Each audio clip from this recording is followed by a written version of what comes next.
Well, good evening, everyone. Welcome to the Irish column for Sunday, the 18th of January 2026. My name is Paul Fitzsimons. I'll be joined shortly by Orla, and Anthony is going to come on as well in a while. So I think Martin will be on as well. We'll know soon enough. But let's get straight into the comments there. How's everyone? Greetings from. Okay, how he is? How he is? Hi, Paul. Good evening, Drew. How are you, mate? How's everyone? Good evening, all. Good evening, Kitsy. Greetings from Waterford. Thank you for tuning in. Hi there, Paul. How are you doing, Vincent? How's things, mate? Anyone see the kids from Wicklow School chanting Free Enoch? Great to see that. That's from a couple of years back. That is. That's with the Black Paddy fella. Yeah, I definitely seen it. Yeah, but I seen that years ago, and it was great. You know what I mean? But now they're trying to bring in these gender stuff into the school where you have to abide by what the kids want. No, no, no, no, no, no. New logo. No. Got some folks in the States sharing the page out as we speak. Fair play. Thanks, Finno. Good man. Was that the students who got suspended? No, I don't think so. I think that was a Debs or something afterwards, or an end of season, whatever. Yeah, fair play, Finno. Good man, Finno. Fair play. Yeah, we're flying up there with 200 there already. We've only kicked off. That's a couple of years back. Yeah, Black Paddy was egging them on. Yeah, fair play. I seen a video today of Niall McConnell as well calling them out. I was actually there that day. I was watching that happen. You know what I mean? And yeah, they're going to be extinct. They're going to be Barack Obamas everywhere. Yeah. Well, there's not. How are you, Paul? How are you doing, Chris? How's things, buddy? Repost the stream there, people, if you can. I'm just going to put the banners there now. You can watch live on X at Fitzy Dub, at Anthony L. Casey, at Rugamorph27, and on the dealer here on YouTube, and at Irish Column YouTube, and Facebook, Paul Fitzsimons. It's going out there now at the minute. That's where it's going. You'll get me on that number there if you want to send in anything. 089 406 5986. Thank you. Angie, hello. How are you, Angie? How are you? Michael John, good evening from Manchester. Good evening, Michael John. I saw that video, Father Dougal, yeah. No, Chris, I heard about the 19 kids suspended for toxic masculinity. That was Belfast, I think, yeah. Good evening, all, Paul, Orla, and all, yes. Sunshine, did you all attend the IRL forum? It was absolutely fantastic. Solutions based on things we can all do now. Okay. Yeah, I didn't go. I was at the farmers' protest in Athlone. That's where we were. Good evening, everyone. Good evening, Paul from Dublin 1. How are you, Paul? We gay conservatives are now starting to have a voice. Yes. Gale Force Media, Paul, new logo. Yeah, we've set it up. We've done it all. We have it all sorted now. So that's going to be the new media channel. Yeah, Gale Force Media. I'm going to bring up my good man here now. Hello, Martin. How are you? Mr. Paul Fitzsimons, how are you keeping tonight? I'm good. I'm very good. Yeah, someone was asking there about Gale Force Media. To all the viewers, hello, good evening, and good night to you. Gale Force Media, wow. That happened fast, didn't it? Didn't it? Yeah, did. Yeah, excellent. So I'm obviously going to plug my own little shtick of it. I put a promo out today, and first show of What Now Irishman goes live tomorrow. It should go out at about 6 o'clock in the morning. 6 o'clock in the morning, yeah. So a very interesting interview. I'll be doing the one-to-one conversations. Paul is going to be doing some mad stuff, a lot of on the ground stuff, a lot of digging, a lot of how do you say it? Exposés, so to speak. Exposés, that's it. Now you have it. Anthony's going to be doing one-to-one interviews with people who have, whistleblower stories to tell. Paul, in fairness, the amount of data we've been sitting on for so long. And this is the truth to the viewers. We didn't know what to do with it. We couldn't go to the cops because they're in on it. We couldn't go to the government because they're in on it. We couldn't go to the mainstream media because they're in on it. And we just had to go. It's like, fucking Avengers, Thanos. Fine, I'll do it myself. And we just had to decide we have to do it ourselves. We really have to do this ourselves. Unfunded, all off our own back, off our own time, off our own coin. We're all busy people. We're all slogging, trying to make ends meet, pay our bills, etc., etc., etc. But we're putting the work in our free time to present you with ideas, conversation, and most importantly, the truth. Yeah. People are saying that you can go to Eddie Hobbs. What do you mean go to Eddie Hobbs? I don't know what you mean by that. Look, Eddie and his cohort are doing their thing, and I've nothing but respect for Eddie's crew, so to speak. They're not us. And I don't know how plainer to say it. They're not us. They're looking at the world from a couple of steps up the ladder than we are, and this is just the reality.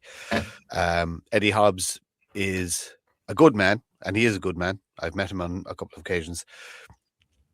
But he's not a poor man, and all of his circle, although their concerns are genuine, I don't doubt that, they've never, or it's been a long time since they were touched by the filth of life, and that's the term I use.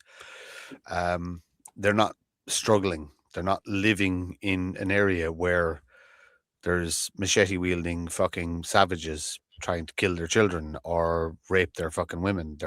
They're just a little bit. Their intentions are good. I will never ever say anything bad about Eddie, Elaine, I've Cummins, any of those guys. That they're good people. They're good. And I've spoke to them all personally. They're all good people. They're just looking at it from a couple of steps. They're closer to government and the institutions that destroy us than we are. Therefore, they're more easily compromised. That is the only flaw they have. Good people doing great work. I wish I had the resources. I wish we had the resources. We do better, but I would rather, as I always say, do you know what? I'm so proud, Paul. We do this off our own backs. I really like that we do it off our own backs. Yeah. Yeah, I agree. I got torn apart for pointing that out.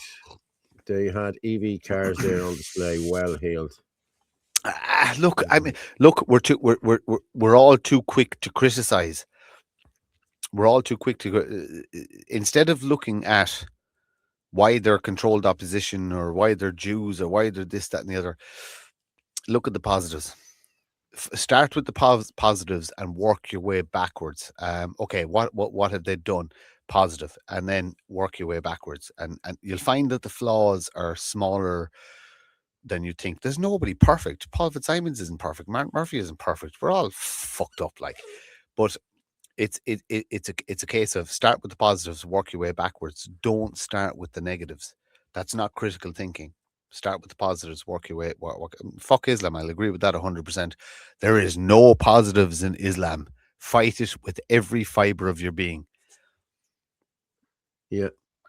By the way, Martin, I bought my copy of Vandalising Ireland. Only came Chris, today. It is a fantastic read, and actually, the first part of the book is so interesting and so eye-opening.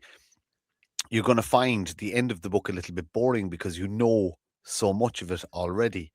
It brings it up to current times, and you know a lot of stuff. But the first part of the book, the first half of the book, there's like, did anybody know there was a trade war about shoes between the British Empire and Ireland at the formation of the state? I mean, it's a fascinating insight into how the state was founded, who sold us out, who got us into this mess.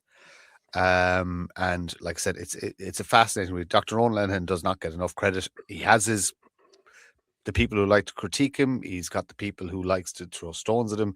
At the end of the day, he put a fantastic piece of literature together that gives the layman a fantastic understanding of how the state was formed and where we are going on our current trajectory. Where's the lovely Orla tonight? I think was it Ama's year's anniversary mass. Oh, is it? That's Ama. Yeah, it was today. That can't So have been a year. Has that been a year? yeah, it is. Sure, it was snowing. Do you remember? I was there. Wow. Yeah, I was there. It was snowing in Cavan. Yeah, it would have been a year. Yeah. Oh my God. It's mad, isn't it? Oh Yeah, Jesus, it's mad. fucking God rest her soul. Yeah. Oh, God rest sorry. her, I actually have a knock on the door. I'm going to turn off the camera for a second. My sandwich just arrived. yeah. Go on. I'll talk to you. What I'm going to do, and anyway, let me have a look more at this. Urgently required U.S. military intervention and assistance, long overdue. We need to be united. If we stay fractured, nothing will change. Lads and ladies, we need to be united. We've been saying this Well done, young man. forever, but people are not listening. You know what I mean? You have two tiers now of who they listen to and who they won't listen to. We're going this on our own because I think it's the only way we can do it, because some of these people can't be trusted, and I don't trust them, and a lot of other people don't trust them. Okay, I'm not saying about all the lads that were there, but there is people there that people don't trust, and they won't get into bed with them. So we do need to be united. We've been asking for it for how long, Martin?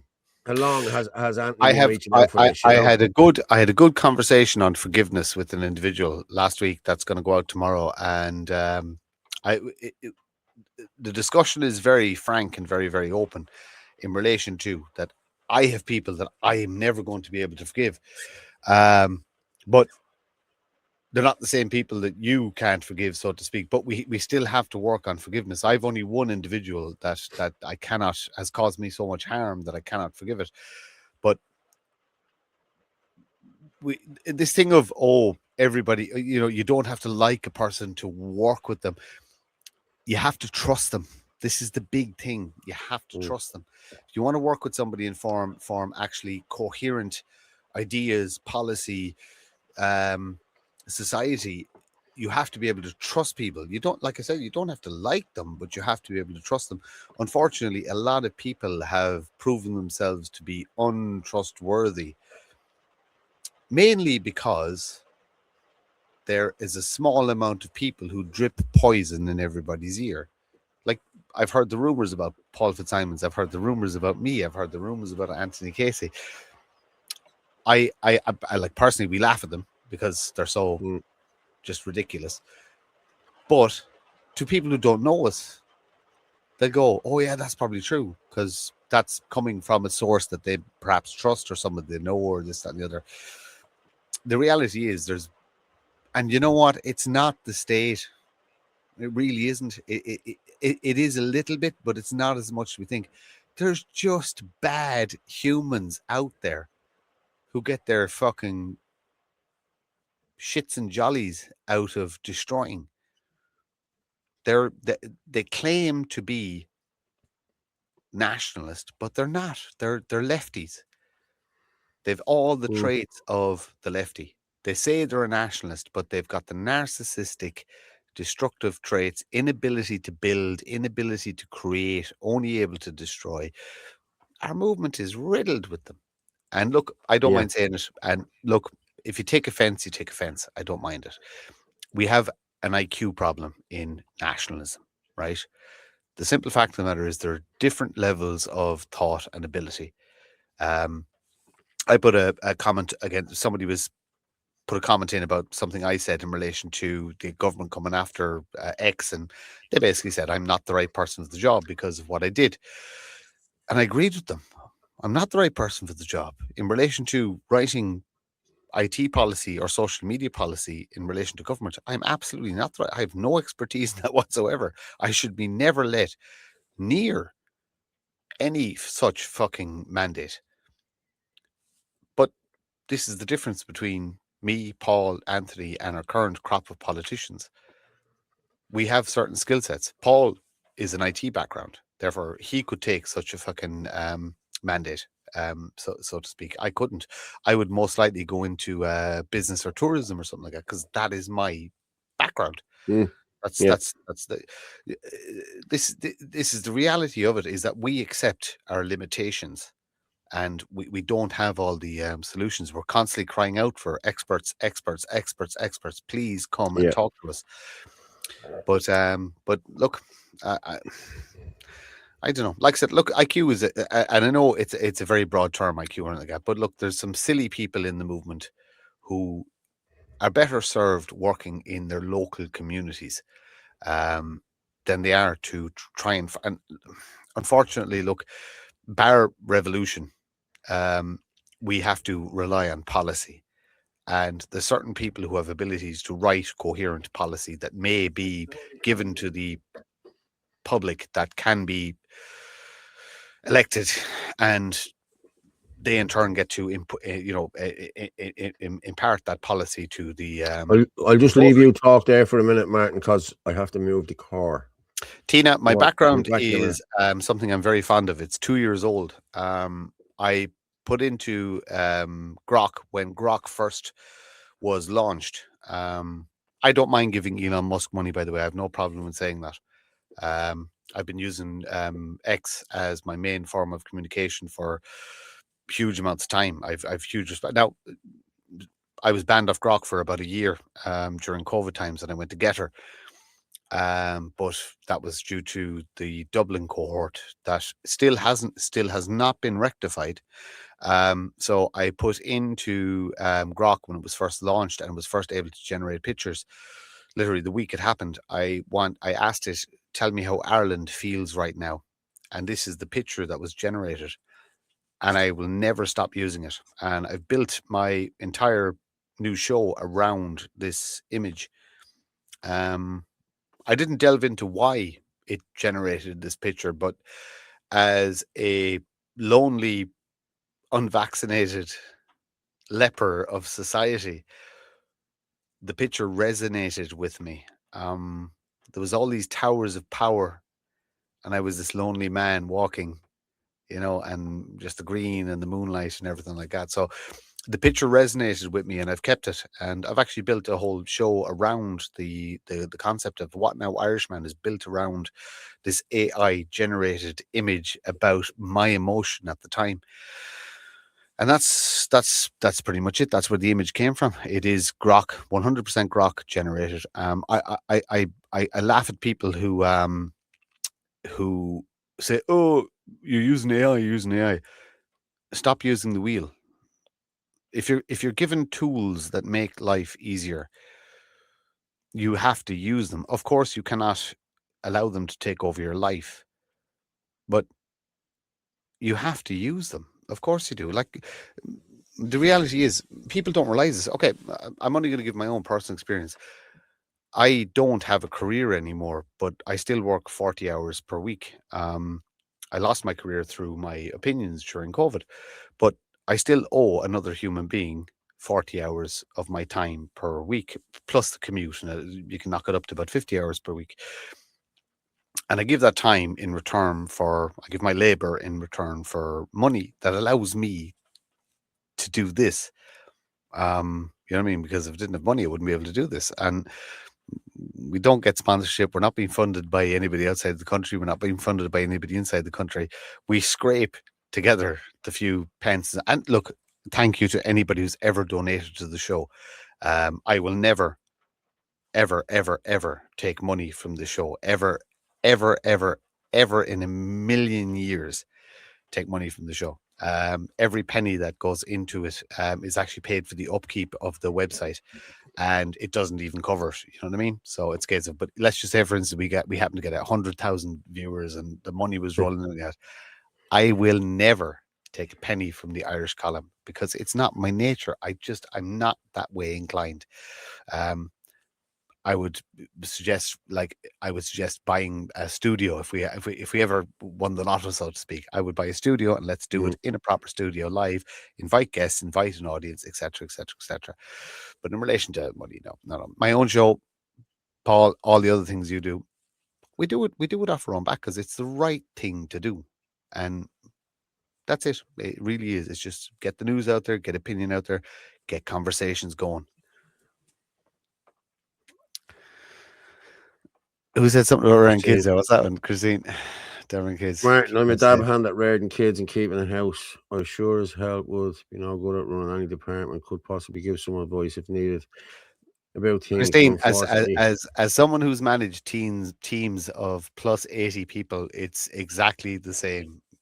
That's what management is. You're managing a household and managing employees, especially when you're in the certain sectors and it's young people involved.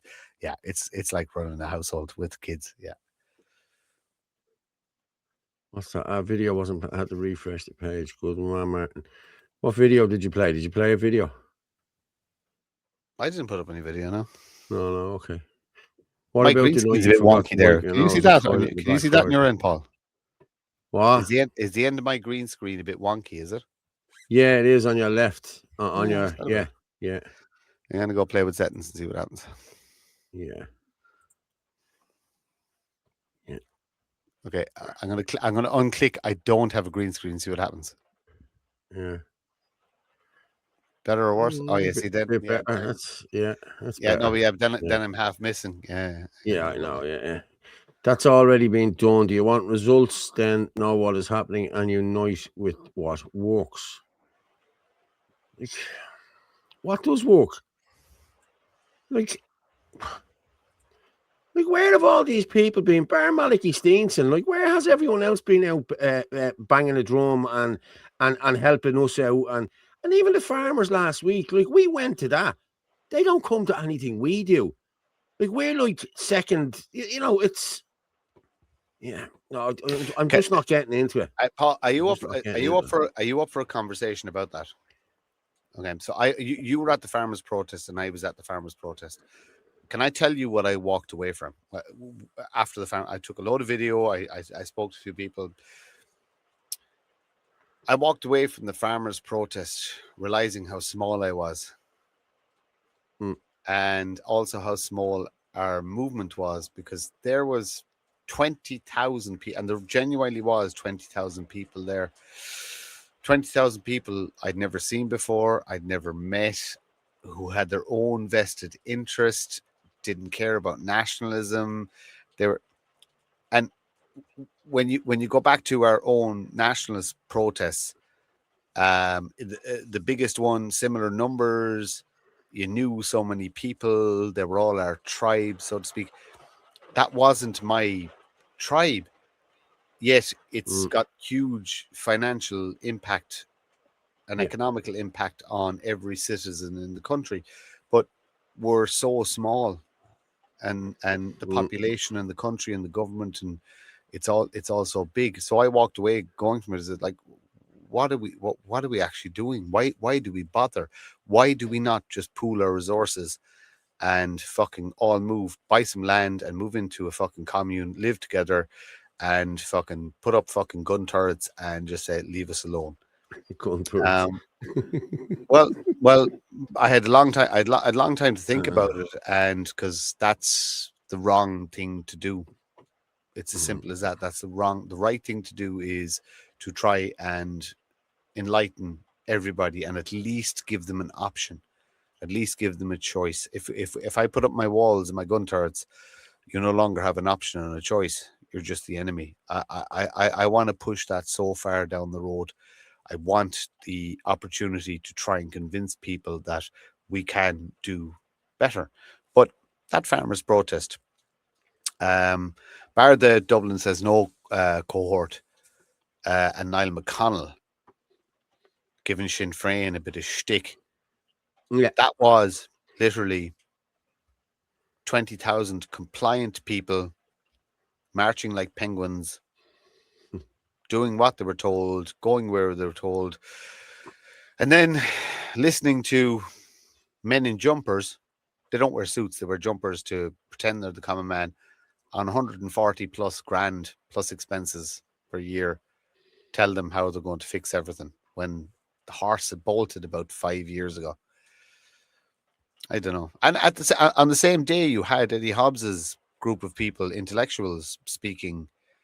Again, telling everybody exactly what they already know. I watched so many of the videos. Actually, Yeah, I've watched it myself. I have watched the videos. Paul, I have to give a shout out to Philip Dwyer. I have to give a massive shout out to Philip Dwyer. His coverage, because I saw him at the farmers event, and then he was up in Dublin fucking filming in the other event. So look, Philip, I'll tell you what, you're some man to cover ground. Fair fucks to him. He does great interviews. He put pressure on the RT guy. He was at the farmers protest the same day. He was back in Dublin doing fucking Eddie Hobbs thing. Look, that man puts in the fucking groundwork, the grunt work. Fair fucking play to him. Fair fucking play to him. Yeah. Please look at the solutions provided at the IRL forum, please. So positive. Okay, people, go and look at the videos if you want to look at the videos. I've looked at a couple of the videos. Yeah, I have. So, yeah. It's great stuff. But again, sorry, Martin, all I will say is here, it's the same shit over and over and over again. We'll do this, we'll do that, we'll do this. There's nothing happening. There's nothing happening. We'll still be here in 12 months' time. It's literally only because there's different rungs of the ladder. And unfortunately, everybody who was talking at that event, and you don't understand, there's only 3 speakers there that I don't have respect for. Out of all the panel that spoke over the 2 days, there's only 3 I don't have respect for. Everybody else I have huge amounts of respect for. Fantastic ideas. They need ground game. I offered one of the people who were speaking at that event ground game, and they, through a subsidiary, they declined it because we're just a bit too dirty. So I have to question how serious these people are in relation to, if you're not willing to get, I put it in these terms, those people have things to lose. We have nothing to lose. We sacrificed everything already. We gave up everything. Paul, you've been in court for X, Y, and Z. I lost an entire career. We've already lost everything. We're okay. We're so comfortable in what we have to do. Those people still have too much to lose, so they will play within the rules and they will play within the system. And unfortunately, they will be compromised by the system. They're good people. They are not bad people. They just, again, have not been touched by the filth of life. Angela Leggett there just asking, hi, Paul, Martin. Whilst talking about our clan, do you know anything about Clan Éireann? Clan Éireann are good people. Clan Éireann are good people. Yeah. I met a good clan operative up at Farmers Protest. Good man from the west of Ireland. Look, they're the same. They're in the same boat that we are. Having to pot. So just so everybody knows, Clan Éireann is Skin na Siúnta, and Clan Éireann is what Justin Barrett formulated after the National Party split, and he had to sit and wait until the ELC decided who owned the National Party, because there was a defection or whatever you want to call it. But in the meantime, Justin Barrett formed 2 new organizations because he wasn't sitting around waiting for this, that, and the other. Now, the ELC decided that against Justin Barrett and gave the National Party to Patrick Quinlan. Again, nothing to do with us. I wish everybody the best in whatever their endeavours are. But while Justin was hampered with state interference, he went and set up 2 new organizations. Clan Éireann is a fantastic. Look, this is if you are into National Socialism. I know Justin. I spoke to Justin. He knows I'm not a National Socialist. I see the benefits of some of the policies in the short term, but could never see it as a long-term solution. But he set up Clan Éireann. Clan Éireann is a dynamic group of. It's aimed at getting young men involved in activism, politics, sustainability, etc., etc., etc., under the guise of National Socialism, which is not it's not a bad thing. It's been demonized by media, etc., etc., but it's not. Policy wise, it's actually a good idea in the short term. Medium term, it starts to wane economically. Long term, no, you can't have, but you can use it to build into other things. But I like the clan guys. I know a couple of them. I know a good few of them. Good people, good humans. They just have their ideological approach to how to fix Ireland, and it is National Socialism. It is completely unapologetic. Same as we are, same as Ireland First is. We are completely unapologetic for what we want. We want a 95% Irish population. We said this in our talk up in the Forge last year. We want re-immigration. We want deportation. We want to protect every aspect of our people, our genetics, our culture. We don't mind people coming here on holidays. We want people to come here on holidays. We want people to experience our culture. If we want to experience other cultures, we will go on holidays ourselves and visit all the other beautiful countries around the world. We do not want other cultures imported into ours. We are Christian. We are anti-Islam, and so anti-Islam to the point where, when the time comes, we will invoke crusades if necessary, and we will. Tina's just asking there, what is National Socialism or Nationalism Socialism? National Socialism. Okay, I'm not going to say the word. I'm thinking you need to stick it into the Google machine, and actually not the Google machine, use Grok. So National Socialism is the policy that Adolf Hitler would have operated under.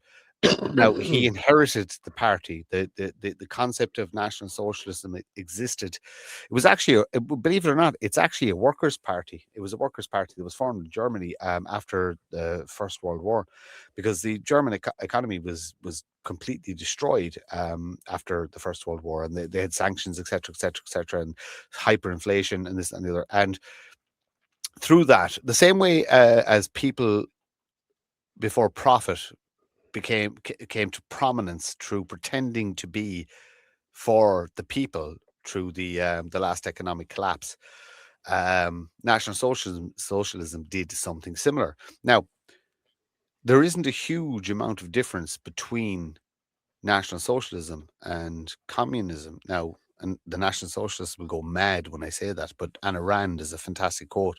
It's two gangs fighting over the same territory. The huge difference is National Socialism works. Communism leads to death. It's as simple as that. 60 million people in Russia, and they claim that whatever the Nazis are supposed to have done. I doubt it. But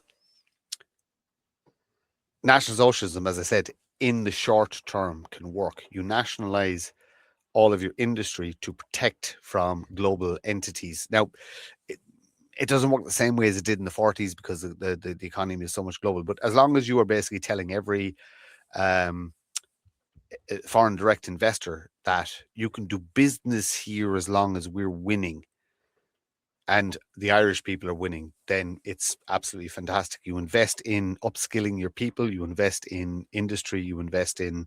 We're kind of scuppered in the sense we don't have a huge amount of natural resources. We have some, but not a huge amount of natural resources. So heavy production will be hard. But you basically put... I have an idea in relation to turning, building a military, a navy, to do all our apprenticeships through. But... like I said, in the short term, it works. In the medium term, it starts to wane. It cannot work in the long term. But you use it as a stepping stone to bring in... You always keep a very, very tight, small nationalist government, but then you instill libertarian concepts in your people, as in they're truly nationalists, but they realize that, guess what? The state won't fuck with me as long as I don't fuck with the state. And you just go and live your life, you know? Right, I'm gonna take 5. I'm sure there's videos there to be played.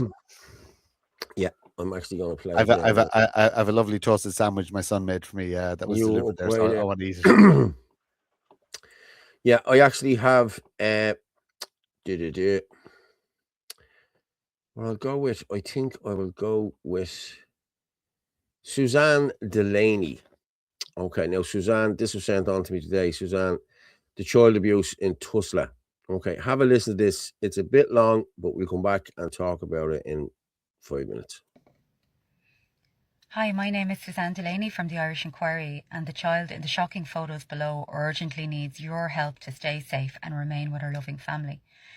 I'm going to tell you exactly how easily you can help 15-year-old Mary Kate, but first I'm going to tell you what has happened to her under TUSLA's remit and in the so-called care of Three Steps residential facility in Navan, who have received an eye-watering amount of money for Mary Kate's residential care package. There are really scandalous circumstances involving this non-verbal child who has complex needs and significant intellectual disability. If you cannot stay until the end of the video, I'll also put the full details of how you can help Mary Kate stay with her family into the comments. My account is heavily suppressed, so please do share this video, as Mary Kate's family are in really diabolical circumstances. They are in a race against time. Despite these horrific injuries occurring while Mary Kate was supposed to be under the care of TUSLA, and despite those injuries being inadequately explained, TUSLA want to take Mary Kate from her family home and send her 5 hours drive away to the furthest corner of the country, where she will likely reside in some unregulated for-profit residence. Her family will not only be unable to see her on a regular basis, they will not be able to monitor what's happening to her and whether she is being cared for. Can you imagine being in that situation? Can you imagine that being your child? Her family have massive and legitimate concerns, considering the previous so-called care facility never even called an ambulance for Mary Kate, despite injuries so serious that 14 stitches and surgery were required, and it was discovered that the child had a hematoma and a brain bleed. Furthermore, her loving and dedicated mother discovered her child had been subjected to a waxing on her private parts. Mary Kate also now does not want her mother washing her in that area, leading her mother to have grave concerns about what Mary Kate may have experienced.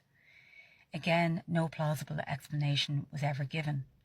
In fact, when challenged, the care home asked Mary Kate's mother if her own husband had been Garda-vetted. Additionally, Mary Jane, who is Mary Kate's mother, noticed Mary Kate had extreme knots in her hair and period-stained clothes. She also discovered food was being controlled in a manner that was detrimental to Mary Kate's well-being. At one point, Mary Kate was receiving adequate care, but much of that changed when staff were replaced with cheaper and unqualified foreign labour. Some staff do not even have basic restraint training necessary to help a child in the event that that child might injure themselves. This type of training only takes a couple of days. In any case, Mary Kate's mother says that her child did not have a history of serious self-injuring type behaviour prior to the severe injuries that Mary Kate suffered. Therefore, the explanation that Mary Kate injured herself does not seem plausible. As a result of what I've outlined here, Mary Kate's mother decided to investigate what happened to her child, and she then discovered there are many, many other parents who allege their children were at the very least neglected by the same care provider.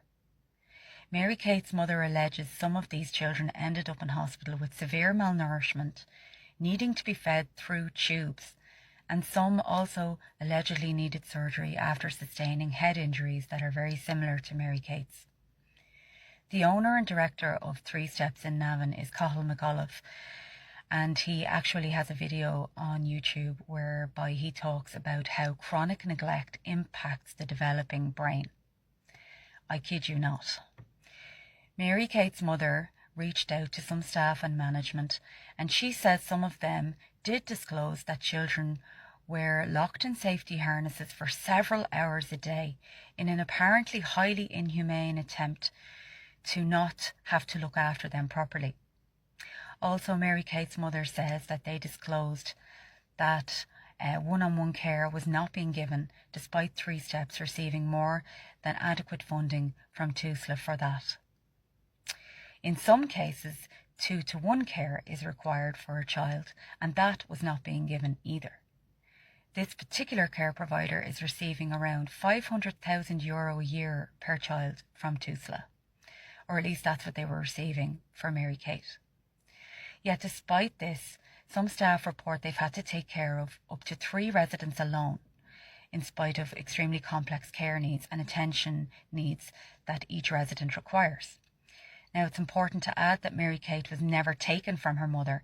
This care package was voluntarily accepted initially in order to help Mary Kate with her profound needs. TUSLA, of course, wanted the child's mother to permanently hand over all rights to TUSLA, but she quite rightly refused and stood her ground. It is my view that this is done in order to fill beds in these for-profit homes, some of which are unregulated and several of which have been found to be falsifying background checks on staff, although 3 Steps in Navan was not one of those. Please bear in mind that TUSLA is also sending these children to the UK in many cases. One unregulated care home in Scotland is receiving 1.3 million a year for one child. This state is welcoming the whole world while sending away our most vulnerable to care companies who nobody really knows anything about. Where's the safeguarding, and what is to stop TUSLA sending Mary Kate to the UK at some point? Despite all I have told you here, and despite the abysmally inadequate explanations regarding Mary Kate's injuries, etc., TUSLA revoked Mary Kate's care package funding when her mother raised concerns. The child currently lives with her family and her mother wishes to keep it that way, but she's using her own money to pay for qualified staff, and that money is running out. That's where we come in. Her mother has set up a GoFundMe, and the details are in the comments. Please note this GoFundMe is not set up by me or the Irish Inquiry, but please donate if you can. Also, please share the GoFundMe and or this video as well.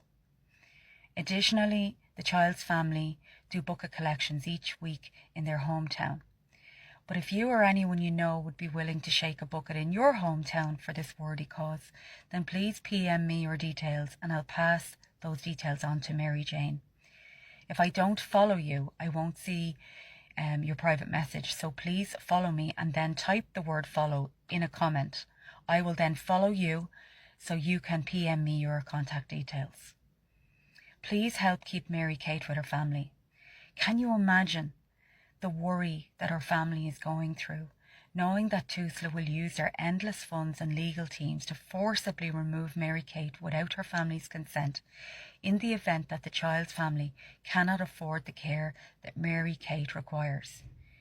Mary Kate's mother, Mary Jane, has told me her story in her own words in a very long conversation, and we at the Irish Inquiry will hopefully be interviewing her soon. And she is also due to appear in Callum Smiles' TUSLA documentary as she continues her relentless battle for justice for her beloved daughter, who deserves and deserved to be treated with kindness, respect and humanity. Watch this space, and in the meantime, please help in whatever way you can. Thanks. Fair play to Suzanne there. I'll bring you back up there. That's heartbreaking. Heartbreaking. Can I really is? Can I play devil's advocate, if you don't mind? Yeah. So, I know people who work in the care industry dealing with the severely disabled. A lot of overnight work, a lot of basically. Anyway, so look, this lady comes home black and blue from her job because these individuals, these poor individuals with mental disabilities and physical disabilities, some of them unfortunately are very large, very physical, and it is difficult to manage people with intellectual disabilities that are physically strong. But I want to give a very humane example I saw in Loughrea last weekend. It was a very large man in a wheelchair. He would have been in his 40s, I would have said. and I mean a very large man. I'd say if he stood up, he'd be like 6'4", 6'5", a giant human being, who was severely intellectually disabled. He had no speech ability whatsoever. He could make noises, but there was no coherent sentences coming out, and he had massively flailing arms. He was agitated. They were out on a whatever care organization was looking after these people. They were out on a day out, and his carer was a man of African descent, strong Irish accent, but he was of African descent. His ability in care of that human in public was second to none. I can only commend him. I saw him calm the man. I saw him get his jacket on without causing any harm, or even though the man was agitated and this, that, and the other. I saw him talk him down. I saw him communicate with passers-by, explaining to him that there are good people working with the disabled. There are so many good people. It was a vocation, and this is where we have lost our way. The second the government subcontracts it to a for-profit, the care stops. There are so many good humans that enjoy working with the disabled, and they do it because it is their vocation, it is their calling, it is their nature to be able to calm those who are uncalmable, you could almost say. You know what I mean? They just have and it was fascinating to see, because I had to check my own fucking bias, because I was looking at this guy going, there's another fucking African fucking cunt now milking the system. I saw that man operate. Irish accent, he's second generation. I saw him operate and I went, fuck me, there's a professional. There's a professional who knows what he's doing. And he wasn't a big man either. The guy was knocking shit over from his wheelchair. He was just a very large man with long reach, agitated, and but just to see this guy work around him, it checked my own bias, and to actually go, do you know what? No, yeah, there's just people with vocations who have the ability to do this work. I couldn't do that work. I only have respect for these people. But the second you give it, the government subcontracts it out to a for-profit organization, care goes out the window.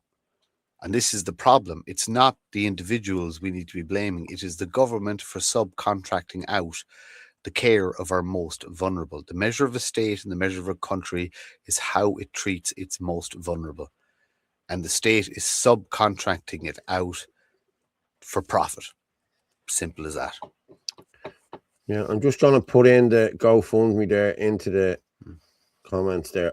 I'll just put it in there. That's for the Mary Kate. Help protect Mary Kate. Oh, brilliant. Excellent. They've $6.5 grand raised of good stuff. I'm at the putting it in there. Yeah, so fair play to them. I'm just going to share it here just so people can I think there was a lot of confusion about that girl and the pictures, because a lot of people were putting out those pictures saying that was the girl that was attacked in no, City West. It wasn't. No. But there was it's a completely different story. Yeah. But there is Mary Kate. These are the images of institutional abuse in Ireland. This is Mary Kate. She's 15 years old, diagnosed non-verbal autism with a severe intellectual disability. Paul? During the video, Suzanne said that her pubic area was shaved. Yeah. Whereas I want to know the investigation that I agree. That not fucking normal. That's there's something not right there, guys, and everybody needs to kick up a bit of stink about. Clip that little bit out of fucking Suzanne's video, stick it up in your own private channel, kick up a bit of stink about that, because I think the paedophile network in Ireland is fucking. We know it's big, rampant. Think way worse than we think than we think it is. Yeah. Fuck me. John Flynn just said they're killing old people in hospitals too. Yeah, they are. The Books did a great video last week. The only thing about the Books videos is that they're just too long. You know what I mean? They're just 11, 12 minutes. Like, people get bored after about 5 minutes with them, you know, unless they're engrossed. But they reckon this is a land grab. You know what I mean? They're killing Paul. It's always Mm. been a land grab. Yeah. We've been dealing with this land grab for fucking near 1,000 years now. It is a fucking land grab. It's always been a land grab. Yeah. State-sponsored trafficking. That's exactly what it is. We know. Look, we know it is. We're actually going to do some fairly dangerous and serious pieces on people trafficking. Upcoming. Yeah, it's hairy stuff. We're going to put ourselves in the line of fire. Cops are involved. State is involved. Someone just started putting in Barbara. It seems to be turning into the Martin show because every time I click on, he's talking. I will apologize. I do talk too much, and I know I do. But Paul Fitzsimons is a big grown-up man, and so is Orla, and they're more than capable of telling me to shut up and moving on or whatever. Yeah. Exactly. Yeah. No, but I do. I look. Right I would say no. I'll say look, I have no problem with that, Barbara. I do talk too much. I know. But if that's my worst flaw, if that's my worst flaw, I'm pretty okay with myself. I'm gonna move on here now, and I'm gonna play a video from one of our friends, Liam the Butler, and this is a good video. This is explaining to you all about Grok and about why they're trying to shut down X because of the free speech. So let's just play this, and we'll come back and talk about it. Have you noticed a sudden moral panic in Ireland lately? If you listen to certain politicians and media outlets, you think the greatest threat to our society isn't the housing crisis or the cost of living, but a social media platform and its AI chatbot.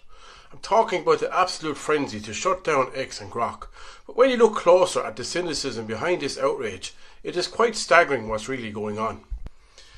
Leftist politicians and activists are lining up to demand that X be restricted, investigated or even banned entirely. They claim it's about safety and protecting the vulnerable from AI-generated images. But let's be honest for a minute. X is one of the few places where you can actually challenge the government's narrative. We've even heard a suggestion from TD James Lawless that the state could nationalise social media platforms to promote whatever they choose. This isn't about safety. It's about control. They hate X because they can't control the conversation on there like they do with Facebook and TikTok. They tell us Grok is the problem, but wildly obsessed over Elon Musk. There's a massive ecosystem of specialised notification and uncensored AI tools that are freely available to any young person with a smartphone. These tools are designed specifically to create explicit images of women and children. Where is the legislation to block these apps? Where are the ministerial meetings with developers of these Notify bots? The silence is deafening, because these apps don't host political dissent. The government doesn't care, and that's the truth of it. But here is the ultimate proof of their cynicism. For years, this website here, called Escort Ireland, has operated in plain sight. It is the largest advertising site for prostitution in the country, with hundreds of ads active right now in every county, from Dublin to Donegal. It is owned by convicted pimps and facilitates a trade that is by all accounts illegal, a massive risk for sex trafficking. Our politicians are appalled by a fake AI image on X, yet they allow a site that advertises physical sale of human beings to stay online year after year. Why the double standard? And it's not as if they didn't know about this, because there has been numerous court cases before judges and courts in this country, where women from this website were assaulted by clients. So they know it exists, they know it's there, but yet they do nothing about it. Why would that be? Why do you think it is? So ask yourself, why is X a disgrace that needs to be shut down? While Escort Ireland is just part of the furniture? Well, the answer is simple. X allows you to speak your mind, and that makes you a threat to the establishment. Escort Ireland just exploits people, and to our political class, that's apparently not worth the effort of a ban. It's time we call this selective outrage out for what it is, a blatant attempt to silence free speech, under the guise of morality. Don't let them trick you. Like and share if you agree. We did like and share. We do agree. Fair play to you, Liam. Well done. And just to let everybody know, don't be surprised if you see Liam on a certain show in the near future, because Liam is Tipperary's very own, although I'll say better, Nick Delahanty in relation to research, in relation to getting the facts, getting the figures. He is some serious operator. He'll never put anything out until he has it researched. I mean, to the point where we're in awe of this man's abilities. But I look forward to his upcoming show on the Gale Force Network. Gale Force Media Network, yes. Paddy Irish there. Guys, these chats are vital. We need to make our country's future and safety mainstream. Dinner tables, our culture, faith, population, housing, healthcare. Well done. Keep this channel going. Thanks, Paddy. Joan, or Angela Leggett, Joan Flynn, they have got her home, but they're trying to pay for some professional help and care for Mary Kate, as all funding was taken when Mom complained. Jesus. Typical. Children non-verbal will have no voice. Ireland was more humane 10 years ago. However, foreign nationals not fully Interpol checked in ERA and the UK, shaving the private area, having an operation, no dodgy. It is dodgy. It is dodgy, and we do need to kick up about this. This needs to be investigated, like, you know. I saw Anthony did a video regarding Escort Ireland. Yes, well, he did. In fairness, let's give Grip Media a shout out as well, because Grip did push the story. But look, I'm going to tell you, Escort Ireland, Visa Street, Locanto, that's just three of the top. If you type it in, because we've done our research, there are numerous websites offering prostitution in Ireland. There always has been, since the age of the internet. There always has been, but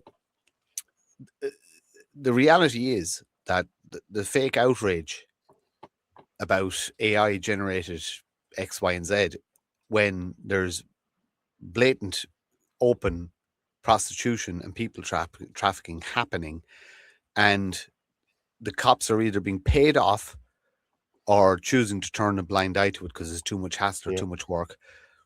I doubt there's too much hassle or too much work. I think it's somebody's getting their palms greased somewhere along the line. But look, the simple fact of the matter is, you go onto those websites, and we've took screenshots and we've put them out there. There ain't no Irish girls in it. No, that's people trafficking, guys. That's what it exactly what it is, guys. And this has been going on donkey's years here in this country. Donkey's years, over 25 years. I'm telling you now. Well, since the age of the, but even before the internet, those adverts were there at the back of magazines and stuff like that. You know what I mean? And there was cards left in phone boxes and stuff like that. Look, prostitution has always existed. It is what it is. The joke that it's the oldest trade in the world. I'm not. I don't have an issue with an individual profiteering from whatever way they can profiteer from as an individual. I have a problem with pimps. I have a problem with organized crime. I have a problem with drug dealing. I have a problem with coercion. I have a problem with forced control. I have, is bad behind every prostitute is a bad man. It's as simple as that. That is the reality of fucking life. And I don't want those bad men getting rich in my country. I want those bad men removed from my country. Simple as. Yeah, I agree. Let's just have a look there. Finola, it's disgusting. It is disgusting. Share this. Yeah, keep sharing it out. Apart from usury, Martin. Yeah. So let's talk about it. Why does prostitution exist? Prostitution, it's the same as why does child pornography exist? Why there's always going to be fucking sick, depraved individuals that fucking harm children, right? That is a reality of life, and we have to root them out, and we have to imprison them or execute them or do whatever we need to do. But why does people trafficking, prostitution exist? It exists because there's customers. Okay. And as long as there's customers and there's money to be made, so it's about time we start embarrassing the customers. So I made a suggestion, and any person who's willing to spend some time can deal with prostitution in their own town. You quite simply go onto the website and you book an appointment. And that may seem unsavory, but if you book that appointment, you will get the address. If you get the address, you will be able to sit with your camera up the street from that and watch all the comings and goings of that address. And you may get lucky and catch a prominent member of the community. And then you put that out there.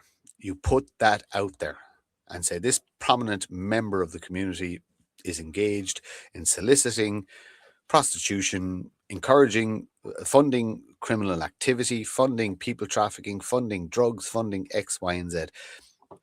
Y'all, everybody has to. I can't believe I said y'all. y'all have to be citizen journalists, and that's the reality. That's the only way we fix it. Do it in your own town. When we had our discussion about prostitution, there was 9 prostitutes active on Escort Ireland alone in one fairly small central Ireland town. There's 700 to 900 just on that website alone. If you go onto the other websites, there's thousands upon thousands upon thousands of women being exploited. And you can, the feminists will come on and say, woman power, they can do what they want with their bodies. Yeah, fine. If you're an individual and you want to sell your body for sex, do you know what? That's your fucking body. You do what you want with it. Absolutely fine. If you want to degrade yourself for cash, no problem. You're working for a fucking Arab fucking sex industry or an Irish sex industry, or you're being exploited. Simple as that. And you know what? I don't care what anyone says. There's fucking 15, 16, and 17-year-olds in those pictures as well. And I don't give a fuck what they say their age profile is. There's fucking people who are not old enough to consent there. So, shame on you if you use those services. Yeah, I'm just going to share this here. 2 men jailed for sexually assaulting teenage girls in Mayo. The men were nominated as suspects after the incident was reported to Gardaí and footage from the local area was analysed. I'm going to read this here now, okay? Romany Gypsy men jailed for sexually assaulting teenage girls. So far in 2026, we have seen a relentless tsunami of migration crime. As had been warned the prior 2 years by my whistleblower contact. Rudolph McCula of Glenard, Ballahadreen, Roscommon, pleaded guilty to sexually assaulting one of the girls on March 28, 2023. Marion Pecky, 29, of no fixed abode, denied the charge of sexual assault and false imprisonment of the second girl, but was convicted following a trial at the Dublin Circuit Criminal Court. The details of the assault have all the signs of Pakistani rape gangs in the UK, where alcohol was used to groom and make them more vulnerable than they already are. Thankfully, a third female friend highlighted the assaults to both male friends who came to the rescue and commended them both. McCula has 2 previous convictions for burglary, 1 from Ireland and 1 from Slovakia. Pecky has 49 convictions for public order, theft and road traffic offences. Not 1 word of deportation is mentioned. Why? Now, come on. That's... Shout out to Cork Loco, formerly known as Terry K. Terry K. And watch his interview with Derek Domino on YouTube. Very, very good interview. Very, very good conversation on free speech and the state. We've got a crime problem. We've got an immigrant crime problem, and nobody in mainstream media or nobody in the political class wants to talk about it.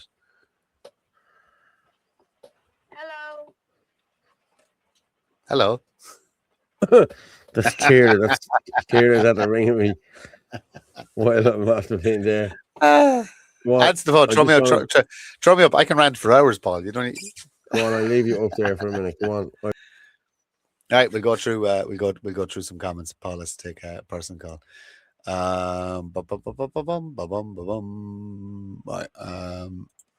Yes, they are an evil entity. Most government organizations are evil entities, unfortunately. Yeah, what was done to that child? Absolutely. Yeah, it's an absolutely horrific story. But what are we going to do about it? We're look, all we can do all we can do is everyone's an individual. You're only one human, so you're limited in what you can actually achieve. As a human, I can only do so much. I owe 40 hours of my week to somebody else to fund me being able to do this. What you can do, I've given you ideas. If you want to deal with prostitution in your town, book an appointment, find the location, sit and watch video. You might catch a fucking big fish, and you might be able to embarrass the pimps, so to speak, to move on to another town. And if everybody's doing that, then you can deal with the problem, so to speak. In relation to drugs, dangerous game, people. Anybody taking on the challenge, and I do. It is a dangerous game. You're going to come up against some very, very, very bad people. But again, it's the same tactics.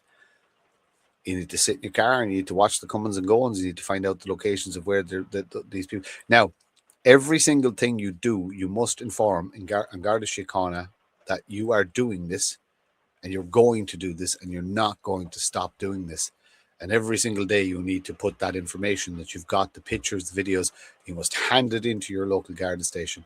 You might be able to embarrass them into doing something, or there probably is some good fucking people in there who know what their job is and that it's wrong, and they might be able to push back against the system a little bit. Joe Rogan has this thing that everybody should have a podcast. Everybody should have a podcast. But also everybody should be a citizen journalist. The whole concept of Shin Ladina, take responsibility for your own neck of the woods. Mind your own people. Be the investigative journalist. You know, put yourself in harm's way. You're going to have to. You know, I at this stage I laugh at the death threats. It's kind of a case of if somebody does decide to kill me, I'll never know about it. A genuine person is never going to fucking tell you or send you a message or a dead man or anything like that. So it's laughable at this stage. But in relation to your own community, you must take the stance that Philip Dwyer takes. You must take the stance that Paul Fitzsimons takes. You must take, or you could, you know what? If you don't want to deal with the seedy, then do what Orla Donoghue is doing. Promote local businesses. Get your phone out. Go and talk to your local businesses, your local butchers, your local whoever, and do interviews. Orla is one person. She's covering a huge amount of the country. Do it in your area. If you're living in fucking Mayo, Sligo, Roscommon, Kerry, Cork, Waterford, go and do what Orla's doing. Start promoting Irish businesses. You know what I mean? Start making sure that people are putting their few euros into these businesses as opposed to the vape shops and the barbers and this, that, and the other. As an individual, you can do. There's fucking just shy of 1,000 people watching here now. As an individual, you can do a huge, huge, huge amount of work in your own local community, but you have to pull the finger out. You have to be willing to give your time to something that's bigger than you. I'm out of words, Paul. And you're on mute. Actually, I'm not. Stay on mute. I can talk for another hour and a half easily. No, you're all right. Sorry.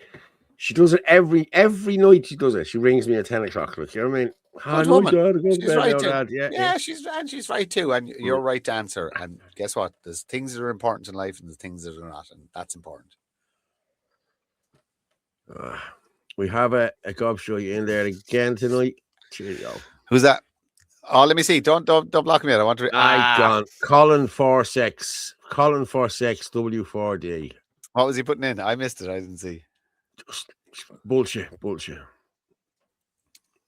Could there were a few people in Galway City to lend a hand of a lovely new to the neighbourhood person that isn't moving, unfortunately. What do you mean isn't moving? As in, just can't help yourself for yet. I know. Thing. Non-UK. Well worth listening. Live feed tonight exposes how the MPs covered up abuse of young girls in Northwest England. Look, listen. As long as Starmer is in power and the people who are managing him are making him do what he's quite happy to do because he's a communist sick fuck. The UK is lost. They need revolution fucking sooner than we do. Like fucking, they have to topple that government, and they have to. You know what they have to do? They have to demolish the square mile. So anybody from the UK that's listening, you have to demolish the square mile. You have to level it. That entire entity can no longer exist, and that's the only way that you save your country. Demolish that square mile. What's this? I'm sorry, I missed the funny. I'm sorry, I missed the funny comments. I want to know what Colin 464WD was. Just bullshit. I'm just getting a message in there now. Reports indicate Iran state TV, IRIB channels via Badr satellite were hacked on January 18, 2026, broadcasting protest footage and Reza Pahlavi urging demonstrations and military support for protesters, confirmed by opposition media linked to Irani International, but not by major outlets like Reuters, BBC, or CNN, or any of them. No group has claimed responsibility. Detail. So they got it out. He's taken over and broadcast the footage out around the world. Fair play to them.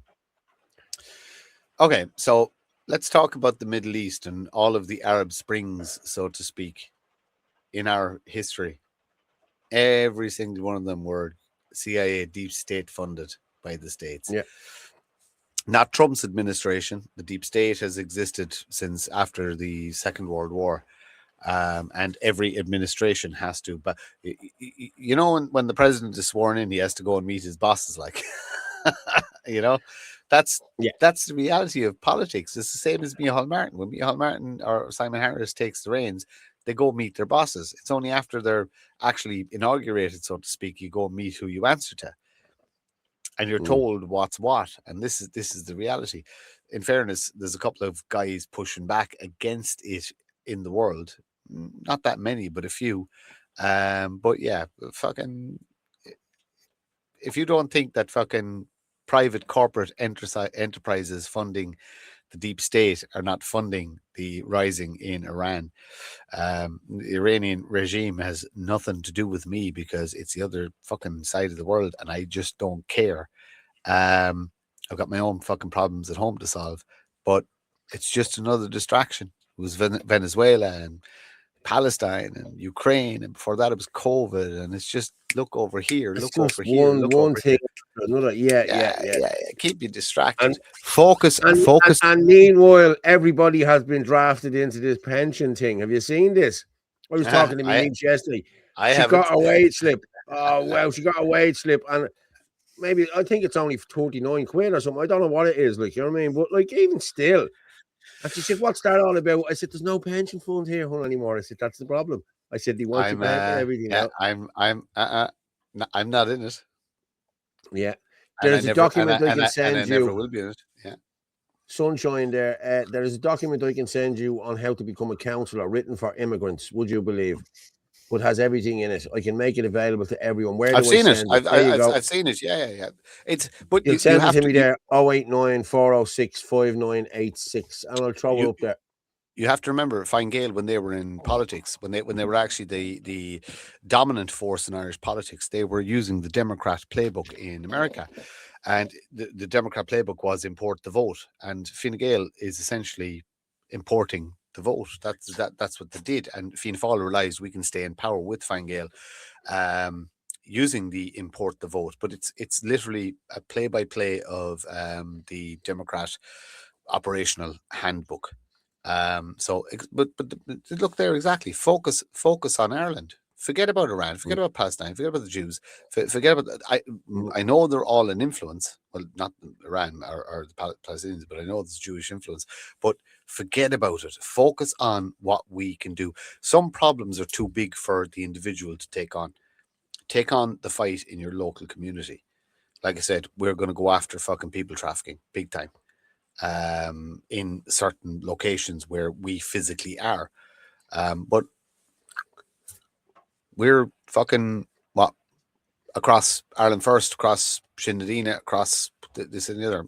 We're a handful of people out of a population of fucking 5+ million. You know, Yeah. we can only and you see, I have no guilt whatsoever. I know I'm fucking doing what I can. I know Paul Fitzsimons is doing his can. I know Anthony Casey is doing the work of two men. You know, I've no qualms about it, but You as an individual, you have to take responsibility for your own area. Do your own work. Do your own research. Do what I said. Book the fucking appointment. Find the location. Give the information to the guards. Tell the guards there's prostitution operating out of this fucking area. And that's it. Walk away. You've your job done. If it's still there in 2 weeks' time, go back to the guards again. Then contact your local radio station and say, I would like to talk about the fact that I've been to the guards twice over fucking prostitution in my area and nothing's been done about it. See, will they let you on? Have a chat about it. You have to become an activist. You have to become a citizen journalist. You have to become a politician. You have to become all the things you don't want to become. But if you want to win this thing, individual responsibility, you know? Yeah, I agree. Paul, I sent you a few bits on WhatsApp. Yeah, I'm looking through them there now. I look through them. Trump is part of the cabal. He is showing his hand now. I really don't care about any of it. Yeah. It's here and this country. Yeah, we need to sort this place. Trump went and kissed the wall and he's doing this, that, and the other, blah, blah, blah, blah, blah. Doesn't matter. As a small island nation off the west of Europe, we need allies. Simple as that. America has always been one of our closest allies. So you need to keep trade relations open. I would like the same relationship Ireland has with America. I'd like to have the same relationship with Russia. And I would actually like Ireland to be the neutral table. I want to be truly a neutral country and the table where all of the global superpowers come and sit. And we do not protest. Unbiased, we allow world powers to negotiate their differences on our sovereign soil to our benefit. Yeah. That's what I see Ireland. I see Ireland as the most beautiful, neutral table for global powers to have conversations. And that's it. And the righties and the lefties cannot protest. Just let these people sit down and have their negotiations. Some things are bigger than us, but we can benefit from being a genuine neutral player. Because I want Russia as a friend. I want America as a friend. I want China as a friend. I want all nations as a friend. I don't want you fucking living here. Yeah. Ever. I just want my people to benefit from services we can provide. Tourism, agriculture, fisheries, and neutrality. They're the 4 pillars we should be building our new society on. Most EU citizens don't have a problem with Putin or Russia. It's our I don't have. If shit hits the fan, I'm going to learn Russian and move to Russia because I'd be fine there. Virgin Media News yesterday. Huge quantities of marijuana coming from America into Ireland.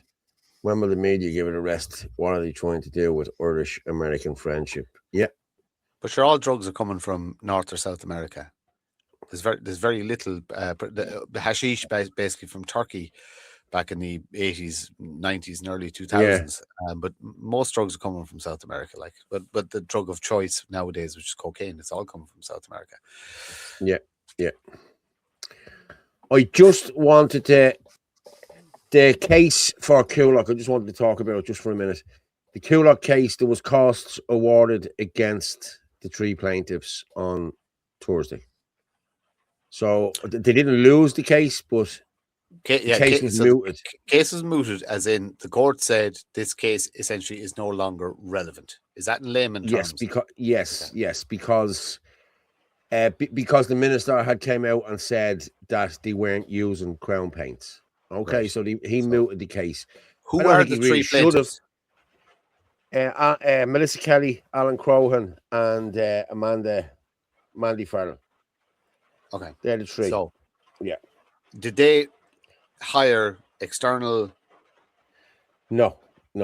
Melissa was the lay litigant for the whole lot. So lay litigant for the whole lot, right? Yeah. So essentially, what the state has done, because they couldn't win the case, a judge was told to moot the case, and Melissa is going to be hit with money, with charges to dissuade anybody from ever doing this again. That's the gist of it, isn't it? Well, yeah. That's that. So will Mandy, so will Alan. Yeah, yeah. But it's that's three just it. ways. So the three Yeah. people who were brave enough to stand up against the state are going to Yeah. be used as an example, same as they're doing with Enoch Burke, to basically don't ever do this again. So the state mooted the case, or sorry, the judge mooted the case because the state couldn't win the case. This is the reality. Yeah. Now I know there's camps and Coolock, and I'm great in the sense I was an outsider. I was never involved on any side, anything of it. I just wasn't. I supported from the outside. I did the likes and retweets and stuff like that. Never in Coolock. No one or two of the players out of maybe one or two meetings, so to speak, just at protests and stuff like that. But I've no vested interest, not involved. This, from just an outsider's point of view, was the most state infiltrated movement. State disrupted. It was the strongest movement in the country for a huge amount of time. Stage. I mean, it was the strongest movement in the country, and everybody was talking about it. Coolock, Australia, America, everywhere. Yeah. And that thing got fucking torn to shreds. But as an outsider, I could see that was outside influence. There was people put in there to distract, dissuade, cause dissent, etc., etc., etc. But the people of Coolock did themselves proud. And as an outsider, that's all I can say. The people of Coolock, ye really did yourselves proud. You fucking stood up for your community and you fucking won. And outside of that, nothing else matters. Nothing else matters. That was the pressure. That was the pressure. That was the pressure. The case was the pressure. And then when the asbestos... Listen, the case is mooted, but it still doesn't alter the fact that that building is riddled with asbestos. And it's a health hazard for the area. So that needs to be condemned or knocked down or whatever they have to do. Well, the owner be left there. No. The owner of the building, who was trying to sell it to IPAS, is responsible for removing that asbestos. And you know what? We'll research some good Irish companies that remove asbestos at huge cost, and we're going to send them your way. The owner, what was the guy's name again? The owner of that fucking building, the guy out in fucking Spain or wherever he is. Young guy, laughing. Yeah. We'll find him, and we're going to send Kevin him. will put his name in there now. Kevin will put his name in there. Yeah, Kevin so we're going to find. Yeah, so anybody involved in Coolock, you need to start tagging the most expensive Irish asbestos removal companies, and you need to tag his company. You need to tag his name. You need to tag on board Planola. You need to tag, fucking what county council is responsible for Coolock? Whichever. Fingal. Yeah, so tag Fingal County Council and make a big, massive stink about this guy who's owns a building that's poisoning the community of Coolock, and make him foot the bill to remove that fucking asbestos roof. Simple as that. And you know what? If you people could do that, you might be saving the rest of the fucking country, because you might start making realize these IPAS guys, these IPAS profiteers, that's actually too expensive to fuck with local communities. So well done, Coolock. And you know what? I look, I don't understand the how the state awarded costs to a mooted case, but I'm sure it'll be appealed. And I feel bad for fucking Melissa, and I don't know the other two individuals involved. I know Melissa. I feel bad for them. But the reality is, when you take on these challenges, the state is going to crucify you. So all I can say is I'm in awe of your bravery and your courage and your work rate. Well done, and don't worry about it. They'll never get a penny off you. Appeal it, and fucking worst case scenario, fucking we'll get a GoFundMe. Appeal it again. Now we get a GoFundMe going. Liz Pepper there. I've seen clips of people slagging off people who got hit with the costs. Why? Because we're human. I don't know either. I'm going to be honest. I was actually disgusted at it myself. But hey, listen, I'm not even going to entertain. I'm not even going to talk about it. Look, it's humanity. It's humanity. People are small-minded sometimes, you know. But look, anybody who takes on the state, I tip my hat to. Fair folks, but there's always a risk of that. And like I said, they can appeal the costs, I believe, and when the international case is brought on the basis of the Aarhus Convention, which it is it will look very bad on the Irish courts. Yeah, excellent. Yeah. Excellent.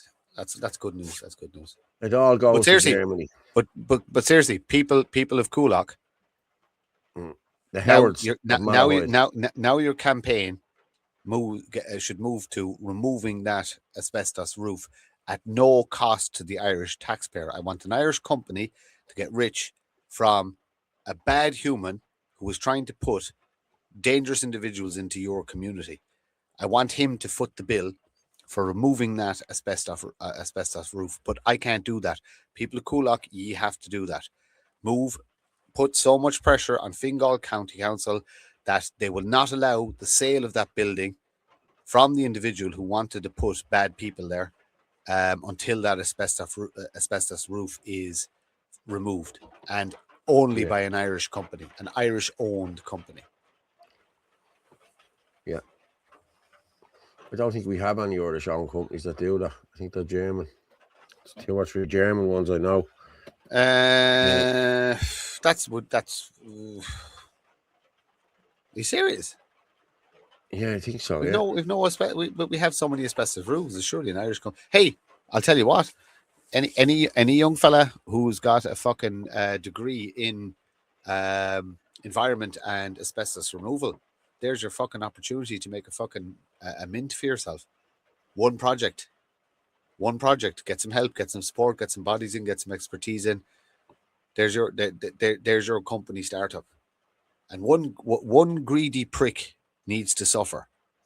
Yeah, the owner of that building who wanted to put savages into a fucking Dublin community needs to pay through the nose, and I have no problem in saying that.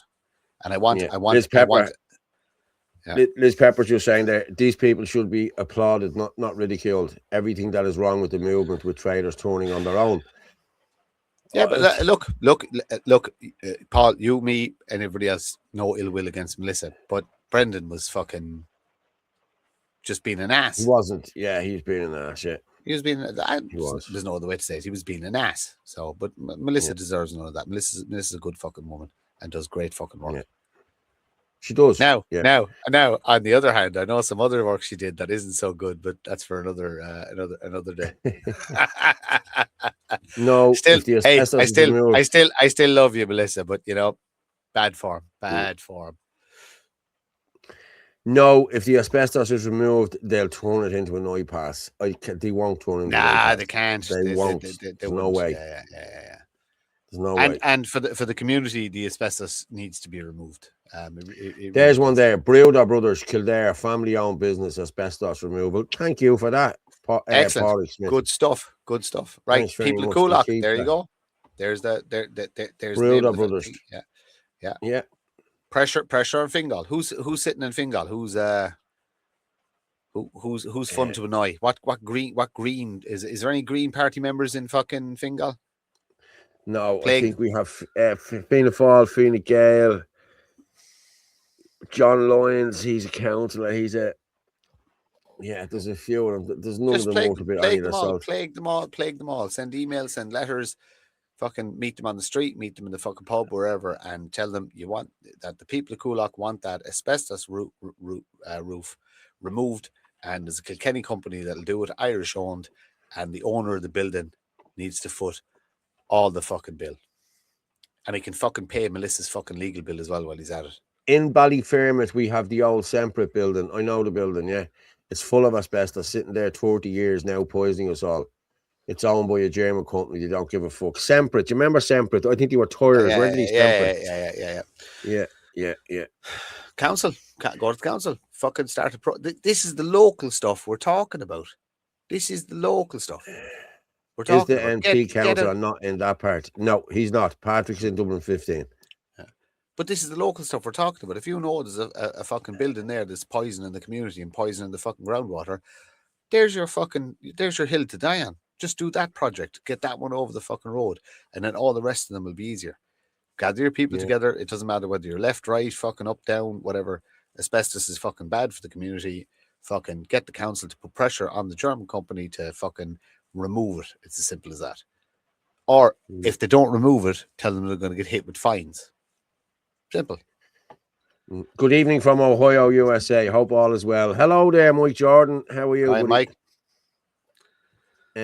Dutch companies, I think, lads. I think it's exported to the Netherlands at high expense. Yeah, it's taken out of the country. Excellent. Anybody put in the name of that guy who owns the Crown Paints, so we can. Yeah, the Howards from Malahide. Yeah. Oh, perfect. Yeah. So basically, we'll do up an estimated bill of how much it's going to cost and tell them, and you can send that to fucking Fingal County Council as well. That, listen to me, unless we start making the profiteers pay through the nose, it'll never stop. Coolock, ye led the whole country. Coolock and Dundrum, the two fucking groups that fucking led every avenue. You went at it from fucking street fucking protest, legal, every single avenue, every prong of the fucking fork was used. And Coolock, at the end of the day, the state fucking had to bow down. He won. Now, let's hurt the guy. Let's hurt the guy. We're actually doing it. Big kudos, I'm telling you now. So let's hurt. Now, let's hurt the guy who tried to hurt ye. Let's hurt him in his pocket. Big fucking marches now when the weather gets better. Fucking loads of letters into fucking Fingal County Council. Crown Paints asbestos roof has to go. Whatever slogan you want to come up with, just do it. Put fucking pressure on them. Make this guy sorry he ever tried to fucking milk the iPass system. Yeah. Set precedent again, and we'll replicate all around the country. Yeah. Okay, I just want to play the git here now, the trans agenda. This is, Schools must use students' preferred name and pronouns, say new trans rights guide. Schools must use the preferred name and pronouns of transgender students who should also be allowed to use the bathroom of the preferred gender, according to a new guide on the rights of trans people. And what about my daughter's right to use a bathroom without there being a biological male in there? The guide is produced by the Irish Council of Civil Liberties, with support from the state's human rights watchdog, the Irish Human Rights and Equality Commission. It was written by members of TENI and Shoutout, organisations which lobby for trans and LGBTQI, LNPQRSTUV, WX, Y and Z people, with support from ICCL staff and legal advisors. So they're written by two woke, far left NGOs, who I like to call the Hills of Eyes and Would I Lie to You? Mind you, they're always lying to you, and the hills don't have eyes. Most of them have cocks. The ICCL guide also says that while there is no specific provision in Irish law concerning the use of bathrooms and changing rooms, as a trans student, you should be able to access toilets and changing facilities that correspond with your gender identity. This is disgusting nonsense, and all you parents need to get to your schools this week immediately and lay down the law to them. Tell them it's not going to happen. They want everyone to play along with gender dysphoria and mental illness. They're constantly trying to groom our children for the cult of trans, sexualising our children and normalising paedophilia.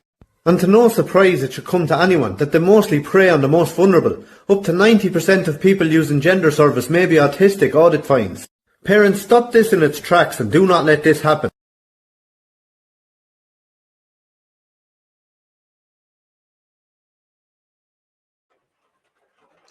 We can't let this happen, lads. Like, come on. We can't be letting this come into the schools and everywhere else. And this TENI, like, I had my fair share of this TENI. Like, I walked with a guy who turned into a girl. Well, he's still a guy, as far as I'm concerned. Like, you know what I mean? But, yeah, and he brought in this TENI crowd, and it was just woke. That's exactly what they are, you know? And you can't let that come into the schools. This whole thing now is to make it, how would you say, that you have to do it now. That it doesn't matter what Enoch Burke did, but it did matter what Enoch Burke did, and it still matters what Enoch Burke does. We need to get there. And by the way, he's in court in the morning at 10:30. If you can make it in, please do. I'll see can I get in myself in the morning. I might try and get in there first thing in the morning. I'll see. I don't think I have anything on. I'll check the diary.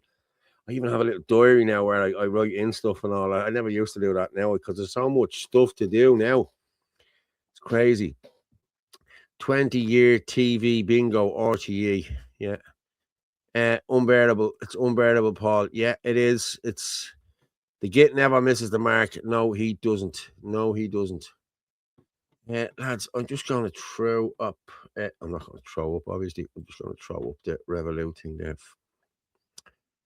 If he wants to buy us a coffee, I've already put it in the what you call it. So I'm just gonna share this. Anyone wants to buy a coffee, can you please do? There you go. I'll just throw her up there. The git never misses the mark. He's always spot on. Yes, he is. And get halal out of the schools. Yes, we need to. Teach the kids to stop. Teach the kids and stop this horse shit, other stuff. It's simple. No, I agree with you. Mate. It's called having a spine, mocking Christianity. Speaking of Christianity, World Hijab Day is the 1st of February, St. Bridget's Day. Why would you do that? Why would you do that? That's making a mockery of St. Bridget's Day. Like, you know what I mean? So, having common sense. What does that say? Anyone pretending to be someone they're not are committing fraud and should be charged with doing so. Yeah, you're right, Mike. Halal mocking Christianity. That's all they're doing. There's an all-girls secondary school in Galway City that sent out emails to parents to see if they would be happy with trans kids attending the school. This is not right. No, it's not right. What court will Enoch be in? Does anyone know? I don't know. He's in the High Court. I know he's in the High Court. Listen, you get into the High Court, you'll see where he is. Trust me, you'll meet someone. Philip O'Dwyer, your friend who had the operation is a superhero. He's one of the X-Men. Philip O'Dwyer, that's someone acting the maggot again, I think. Halal out of Ireland. We don't want or need that satanic shite. No, we don't. He's in the High Court. Yeah, Neil Cheap. Yeah, he's in the High Court tomorrow. You'll find him. Trust me. You will find him. Lads, we're flying there. Fair play to you. Up to 900 there now. Am I being shadow banned? We are being shadow banned. I was just looking there as well at Susan Delaney. Susan Delaney's not getting very many, she's not getting as many hits or people looking at her stuff than she used to. Everybody's being shadow banned at this moment in time. Everybody. Fair play to everyone. 900. Thanks very much. You can do us there as well. You can buy us a coffee, or we'll just put that in there. Thank you very much. Losers, David Fox. How are you, David? A sovereign, neutral nation. Is it so much to ask? And I should have added Catholic. 900, not bad. Yeah, not bad, Chris. But like, usually we'd be up to 1700. We need to be double. And don't forget to email and call. Yes. But I'll be going on to the vaccines now in a minute. There's a few vaccine videos we want to talk about. So we'll talk about them in a while. So there you go. Anyone wants to buy a coffee, fair play to you. Thank you very much. There's the stripe number there. Alan Crogan. The asbestos is not just in the roof. It's in the foundation, the floors, the interior and exterior walls, offices and gaskets, etc., etc. It also has ammonia in the walls, high reading of pH and more. Yeah. Excellent, Alan. And that Alan means was the man. Alan was the man who done all of the investigation on this. Fair play to him. He was the one who brought all the asbestos stuff to light. So that's an even bigger bill for the owner of the building. So hurt the guy who tried to hurt your fucking people and hurt him financially. So yeah, big massive campaign now. Fucking Fingal County Council needs to be put under serious pressure for the owner of that building to, and this is the big thing, ensure he's not allowed to sell it. He foots the bill for demolishing it. And do you know what? He should build a fucking Coolock Community Resource Centre for Indigenous fucking Coolock residents. And that should be his fucking punishment for what he tried to do. Philip Ward, I wasn't mocking. I was referring to your friend who was born a man and changed to a woman when I said he was, transformer. I remember you saying that before, Alan Crogan. The whole place is a fucking death trap for the community. It is. You had him on the show. He was on the show, wasn't he? We spoke. We went into it in great detail last year, Yeah.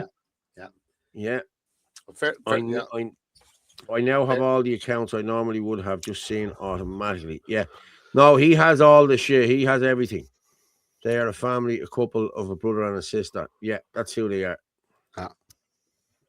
This was discussed at the IRL forum ahead of the National Women's Council. She gave introduction on what parents can do and has templates, letters available for parents to send to the school boards. Brilliant. That's great. Is Fair that play. yeah, Thanks, Sunshine. that's Yana, is it?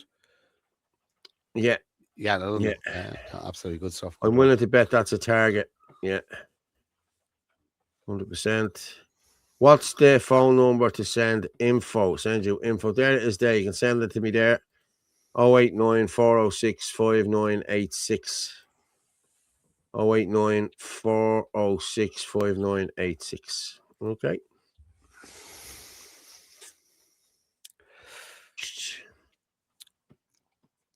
I just watched the show when Alan was on. Yeah, I watched the show. Yeah, we had him on, and I'll have him on again to talk about it as well.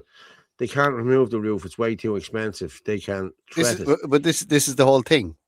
If you put pressure on Fingal County Council, they can actually issue an order to have that environmental danger removed. And this is the big thing. So you have to look at this, Martin. They went in and got a planning exemption on this, and there was no environmental evaluation done on the building. Because they were bypassing law using the emergency legislation through IPAS. Okay, that's now gone. That case is mooted. It's now not being used for IPAS. Therefore, this building is an environmental hazard. Any activist in the community can raise this with Fingal County Council. Alan is your prime man to go to. If he's sitting on all the information, get together, put pressure on Fingal County Council to get this building. I'm not joking you. I'm telling you, I'm encouraging you to do this for purely malicious reasons. You need to financially hurt the human that was going to profiteer off the destruction of your community. Because, again, like he set the example of how to fight back against the state, you can set the example of how to legally put consequences on these profiteers. The Healy Rays, the fucking Banty fucking whatever his name is, MacT or whatever, Banty MacT or whatever. I can't remember. McEnany, yeah. McEnany, yeah. Freudian slip there. But you can financially hurt these people after the fact and discourage others from getting involved in the IPAS trade. I'm telling you, Kulak, you're the people to fucking do it. Just do it. Pressure on Fingal County Council. You want that building removed safely. You want an Irish company to make money out of it, and you want the fucking guy who tried to destroy your community to fucking lose his fucking shirt in the process. Yeah, and this is how you do it without ever firing a shot. Somebody just sent me in there more stuff. I haven't had a chance to go through them videos. Sorry, my bad. The forecourts. Thanks for the shout out. Dublin says no. We'll be there about 10. Yeah, Mick will be there, will you? I'll talk to Michael then myself in the morning when I get there. What's in that? That's in relation to? For the forecourts tomorrow, Enoch Book, 10:30. Oh, very good, very good, very good. Did he? I haven't seen the news. Did he get picked up again, or what's the story here? I don't know whether he's back locked up or not. I know he's in court tomorrow, but I'll tell you what. He's making a mockery of the state and a mockery of the judicial system, and you know what? Fair play to him. Fair fucking play to him. Fair play to Ferg and all the people who supported Enoch from the fucking get-go. Yeah, well done, well done. He's just showing you it's all fucking smoke, mirrors, and lies. You get as a man or as a woman, no one can summons you. Just be aware of that. You cannot be summoned by anybody. So you get those letters in the bin. In the bin. Doesn't matter what it is, in the bin. Keep sharing that out there, lads. We're flying up there now again. You can get us at Fitzy Dub, at Anti Casey, at Rugamove 27. You get us on the Dealer Heron YouTube, at Irish Column, Dealer Heron, and Facebook, Paul Fitzsimons. So please, yes, somebody asked me there to send in a message, but I didn't get any messages there now. So let's go with. We had bad news again the weekend. Another girl died Friday night on the streets. And I was actually talking to my sister today and she knew her, you know, and listen, it's. So I'm just going to play Chris here now. This is Chris just talking about it. Okay. It's 3 dead in 3 weeks, lads. Like, that's a pandemic in itself. Like, you know what I mean? Come on, you know. Oh, I'm going to play this and we'll come back. Do you know what, guys? I said it and it's after happening. Yet again, another death on the streets of Dublin. News just pouring in there that a young girl that we know, has seen her picture, know her very well, a young girl that tried everything to break the way she was living, to break the way, just wanted to try make things better in life. But maybe she wasn't ready. People may say, oh, how did she die? Doesn't matter how she died. Another death lost on the streets of Dublin again. That's 3 in the space of 2.5 weeks. We're in the month of January and already we've had 3 deaths. Do you know what? Government, you need to cop on, grow up and start pulling your finger out of your arse and doing something about this. It's disgraceful. Absolutely disgraceful. I'm sorry for being angry, but I tell you, do you know what? That young girl deserved a chance at life. She deserved a chance at life. It's absolutely disgraceful to know that young people are dying on our streets, literally dying. Do you know what I just want to say to her family? I don't want to say the girl's name, just want to say rest in peace first of all, and I hope you get the best bed in heaven. And you know what, to our family here, prayers and thoughts are with us, and if we can do anything at Liberty Super Run, please get in touch with us, please do. Thank you. Jesus. Yeah, and So sad. the 2 reasons people end up in the streets: drugs and mental illness. And the state has abdicated all responsibility for both. There's no funding, there's no anything, there's no help there for anybody who falls in hard times. Drugs are fucking endemic in this country, and unless we start talking about it and having serious conversations about it, and unless you start shunning, again, personal responsibility, shunning the drug dealers and drug pushers in your community, the country is never going to heal. Mental illness is another one. There's loads of broken people out there. COVID broke a huge fucking section of our society. People don't want to talk about it. COVID broke marriages. It broke fucking people's will. It broke. We had problems before that, but it's fucking quadrupled them. Yeah. You know, and there's no fucking supports out there. And then fucking phones and the fast society we live in made everybody cold and not caring and this, that. Slow down. Everyone, slow down. Slow down. Yeah. Ask the guy you're talking to or the woman you're talking to, are you okay? Is there anything I can do to it? Don't let anybody abuse you or use you. It's not what I'm saying. I'm just ask everyone to slow down. Chill out. Don't worry about the bills. Angela Leggett's just saying that homelessness is caused by lacking of money as well, and no accommodation for the Irish. It's true. Angela, I'm gonna disagree with you. There is no lack of money. There's a lack of accommodation and there's a lack of will. And there's a lack of accommodation because you can see it through even the social housing. Was it 7,000 fucking IPAS fucking people who came into the country illegally are sitting on fucking social housing when Irish people are being pushed down the list? We have a government problem. That's what we have. We have a government problem. And until we tackle that, nothing gets better. But again, at a local level and a human level, you can ask people, are they okay? You know, you can push back against the local drug dealers. You can push back against the local racketeers. You can push back against the local fucking skin traffickers, you know, at a local level. We can't fix everything, but we can fix little bits at a time. But in a civilized society, we shouldn't have any Irish person dying on our streets. It's wrong. Yeah. And it's a failing. It's a failing of fucking every single one of us. Yeah, I get what you're saying there, Angela. She means Irish people don't have the money. Yeah, I knew what you were getting at there, all right. Sorry, Angela. Yeah. No, but hang on. It's our responsibility to look after our own. I'm responsible for my children, my family, my parents, my extended family, and my local community. That's what I'm responsible for. That's what and everybody's the same. I can't help a homeless woman in Dublin. But you see, the organizations, bar one or two of them, fucking Liberty Super Run is one of the ones that's fucking doing sterling work. There's very few of them out there like that. Did they not shut them down during COVID? They tried to. Yeah, they tried to.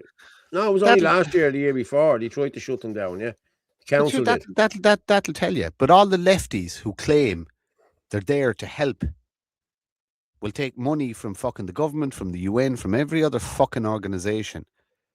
Yet they'll happily see Irish people die on the street, and they won't fucking lift a finger to fucking help them. But they'll Pamela fucking Doyle is asking there, where can we donate clothes and shoes for the Irish people? It's Liberty Soup Run. Go to the Liberty Soup Run. And yeah, they have different days, probably a Thursday, I think it is, that you can bring them in stuff, or it's them that look after it. You know what I mean? Like, it's no good sending them here to me, because can you but can you name another good one? I'll tell you a good story. Well, our story is the truth. Both my parents would have been heavily involved in St. Vincent de Paul all their lives. I mean, for fucking, my dad in his locality was the chairman of St. Vincent de Paul, and all they did was try and fucking help people and help people and help people. And as the years went on, it became more and more bureaucratic, and they found that they couldn't get support for the most vulnerable people in local areas. Yet the CEO of the company was getting raise after raise after raise. And all these managers were getting more and more and more and more money, but the people on the ground were getting less and less and less. They're all fucking corrupt. Every single... I would not put my hand in my pocket for any bucket, for any fucking charity, anything on the street. I go so far as to, I don't like, I just go, fuck off. Charity, if like Liberty Suit Run, good one. We actually need to compile a list of actually good. We need to do this through Shinadina, a list of good charities that you can actually donate to, that we know are not corrupt, that are well, back. now, Mike Jordan now from Ohio, I've said this before, but why aren't there groups of Irish patriots out there patrolling the streets, all volunteer basis, several All hours doing a it.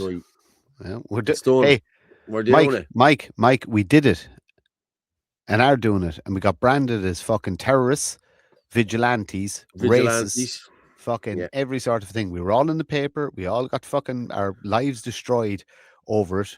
We got linked to criminality. We got fucking, the state came after us. Fucking, I mean, full fucking blown. The full iron fist came down on top of us. Didn't stop us. We still do it. They're still active in certain areas. The street patrols are still going on in Cork. The street patrols are still going on in Dublin. It's active, you know. But the majority of us guys involved, we work. We're 40, 50 hours a week, fucking sometimes more, is given just to keep a roof over our head. So our time is limited. We do all we can. But like I said, it's just you got to do it in your own locality. If you can throw some big fucking dollars our way, we'd be laughing. I'm only joking. Paul, has anyone heard any update about the apartments that McGregor built being given away to foreigners? Haven't heard anything about it. Okay, I think he has made a statement, as far as I know, saying that he sold them last year or 2023, and he nearly sold them at a loss. But I think he gave it to the council. The council bought them. But like, let's be honest, lads. You're selling them to the council. You know where they're going. They're not going to go to Irish people. We all know that. You know, come on. So I'm not knocking them, or I'm not saying anything, but like, you built them and you gave them to the council. The likes of Clwyd or them other ones get them. You know what I mean? So yeah, it's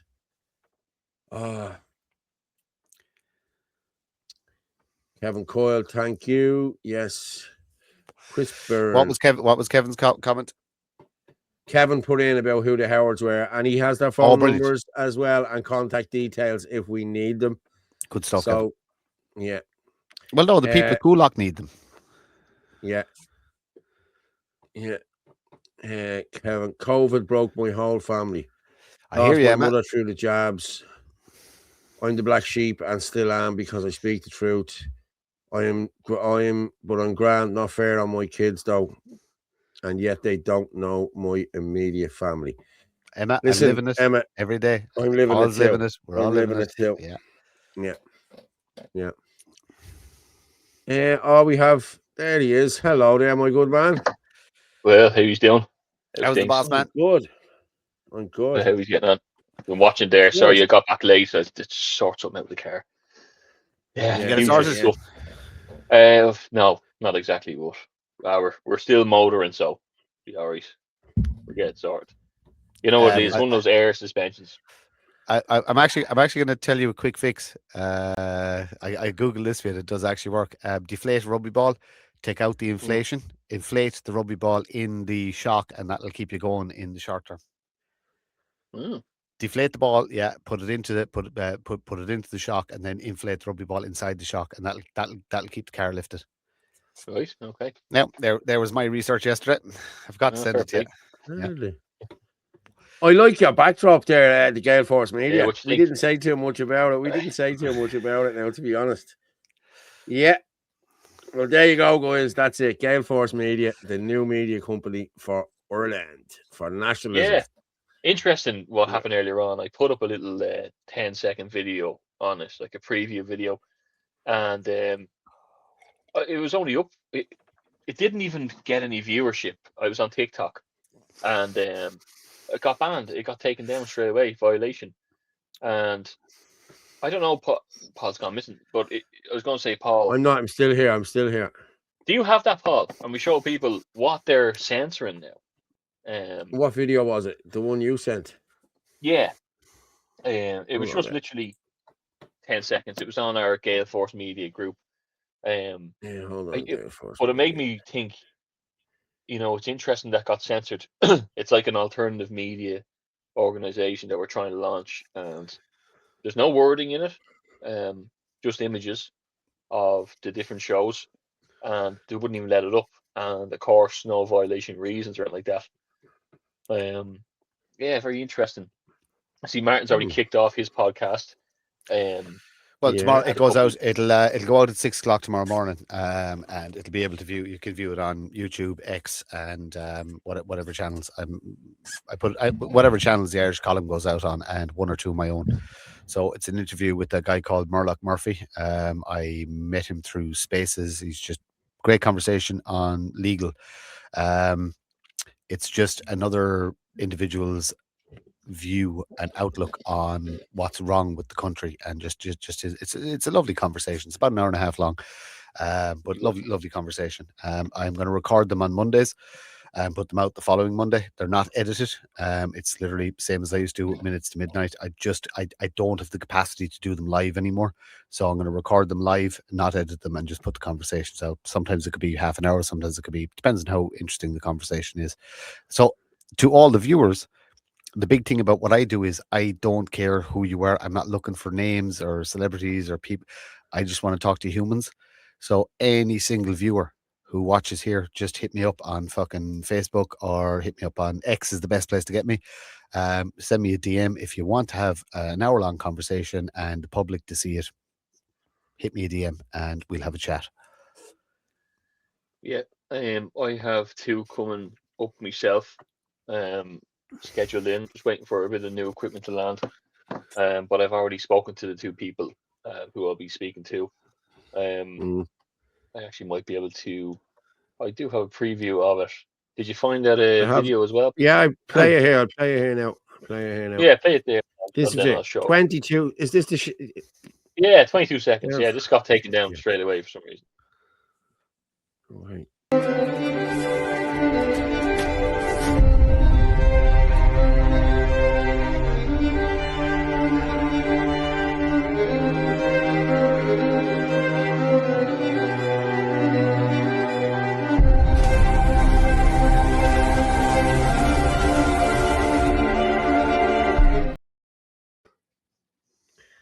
And TikTok took that down. Took that down. Yeah. Yeah, I'd say your account is just flagged for fucking. They have the AI on your account like a fucking. Yeah. And look, there's lefties just sitting there waiting for you to post to start reporting as well, like. Yeah. But it's out. It's out on other platforms. So look, the viewers here know what we've been at for the last couple of years. They know we're skin in the game. We're good people. We're not doing it for money. We're not doing it for anything other than it's the right thing to do. And like I said, we give up our own time to, like Anthony, you're going to be focusing on whistleblowing and serious, in-depth, scary stuff, guys. Some very, very, very scary stuff that Anthony's going to be digging into. Paul is going to be continuing with his two shows and doing an awful lot more in the background in relation to investigative journalism. I'm going to be on the ground more. My thing is just long form conversation. We've got another couple of people coming on board who aren't as well known, but they're brilliant people. And again, we're looking for people all the time. If you want to be, seriously, if you want to be a fucking on the ground fucking reporter for us, a journalist for us, or have a story, reach out. All we're going to do is help you. I'm just reading Chris's comment there. I gotta say, Paul, you're getting it up a lot quicker when Orla's not here. I try and upload the 2 images to my people I have interviewing. I can only get them up as background stuff. Maybe if I drop us down for a second, right? Yeah.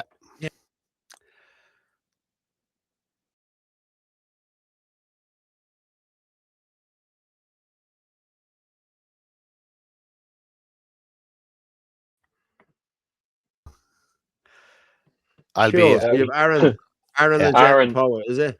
Yeah, 2 people lined up. Yeah, I'll be. I'll be grabbing Aaron for a long form conversation at some point as well, and a few other people. I must actually grab Jean for a heart to heart as well. But it's look. Do you know what? Fair play to everybody involved. Fair play to the amount. I'm going to give Paul and Anthony huge plaudits now. You don't know the work these guys put in the background. You don't know the work these guys do when they're off screen. You have no idea how they just never stop. They never ever stop. So they deserve massive plaudits for the work they put in. It's amazing. So like I said, look, it's a great team. If you want to be involved, just reach out. If you want to set up your own show, just reach out. We'll help you. And like it's the Joe Rogan thing. He said everybody should have a podcast. Everybody should have a podcast. And yeah, that's pretty much it. Yeah, no, and look, there's a lot of us doing a lot of stuff on the ground there as well. The my stuff won't just be whistleblower stuff as well. There will be a lot of that, but probably other narratives like Clan Olga is something I'm helping Aaron and a few others that want to remain nameless at the moment, but it's the youths movement. And Gentle Poet is 2 different age demographics there that aren't the same as us. There's how a call to the youth is what Aaron's one will be, and Gentle Poet, and that might delve into a bit of her stuff as well. But I'll go to them. It'll be in person. But yeah, I know we mentioned it earlier on. Liam looks like he's taking the mantle there for the Shinadina show, which is great. Liam's been regular here. Liam does massive work as well. Look, they all do massive work in the background. It took us all to build this, and we're just been ramping up this year. So I'm excited for this year. It's going to be great. There's also a thing I want to say there real quick. You're talking about the homeless and that poor young woman dying. There is a homelessness watch in Shinadina over on the other platform. I do know that someone already reached out in Tipperary. Someone put the word out that they know of a person in their 50s in such a place, and that's right. Living in a car. Yeah, I heard that. Yeah, and that's what it's about. And we're hoping to, if people can identify them things and put it into that group, and we can all look after each other in the community. So it's obviously a big issue, and we want to help where we can. And we've been doing this for the last year as well. Like I remember, just an Irish homelessness watch. Just if you're in that group, that same person's around there. It's particularly quiet. Does anyone have any blankets to get out there? Maybe sort them out. Small stuff, but there's always someone who can do.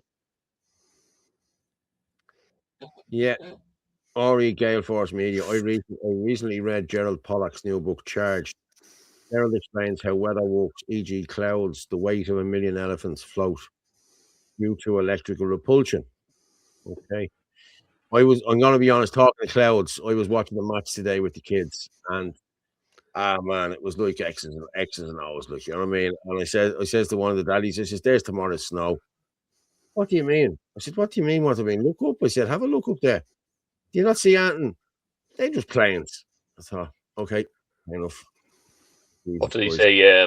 Don't look up. Did you ever see that show?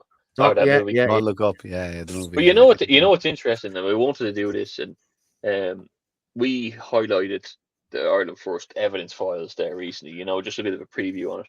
But I wanted to put together a kind of a leaflet or an initiative where, like, talking about that cloud seeding, the sun dimming, that's all been spoken about in the UK news, in the Washington, all, you know, legislation has been passed in the US with all this stuff. In Ireland, some people are just so with their head buried in the sand.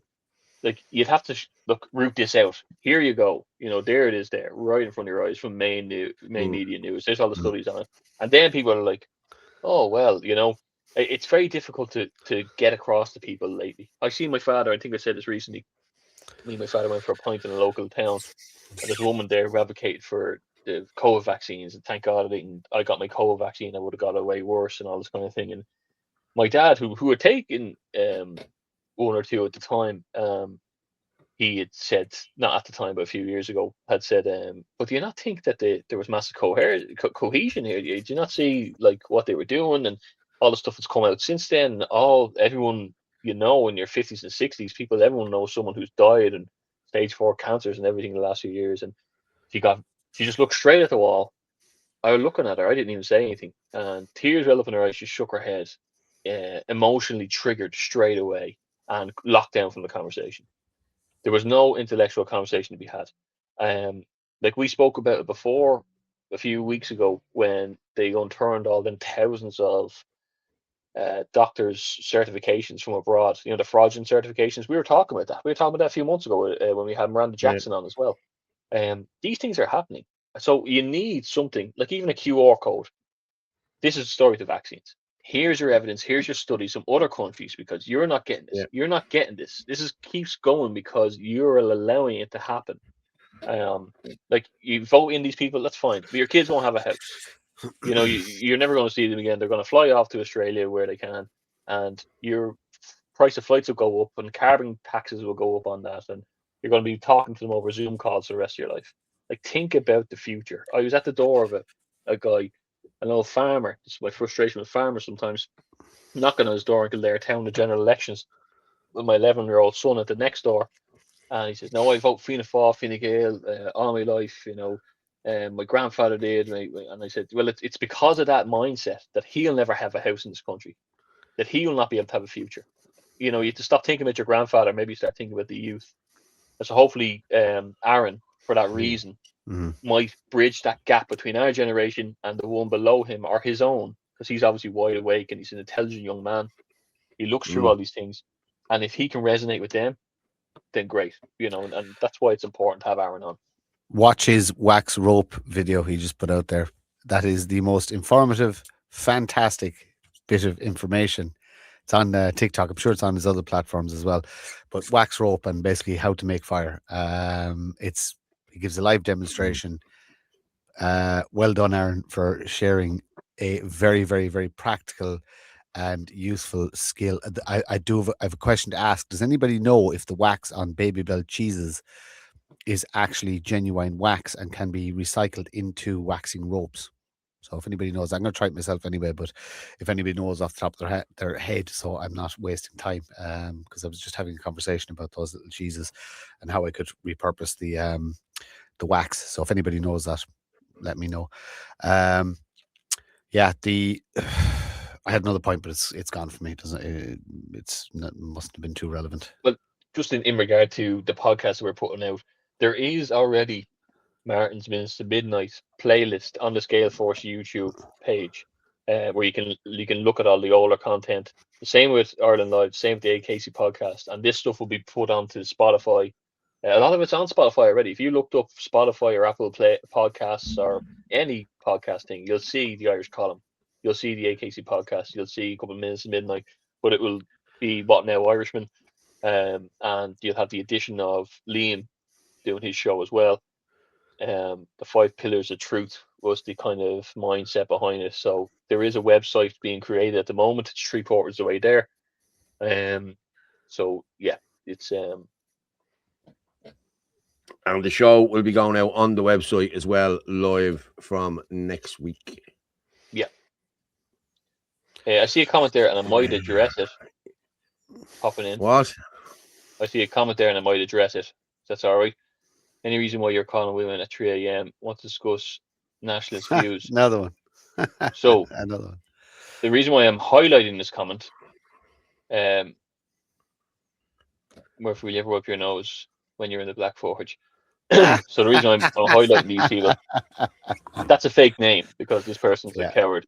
These are the stuff that gets put into the ICA group where people don't know the admins of, and they store up stuff when we make announcements. They can't hack it. They're so obsessed they have to create a store on their couch. Inability to build, inability to create, inability to have coherent, honest conversation, mental, physical weaklings. Come see me. I do feel sorry for people in there who think that they're in a good group. Maybe ask these people who they are. Exactly. You won't get an answer. But you know who I am. I'm right here. I'm you know who Paul is. You know who Martin Murphy is. Still sitting here. Still proud. Still brave. Walk the streets freely. I'd love for that ICA group to do something productive for the country rather than talk about me and you all day long, Martin.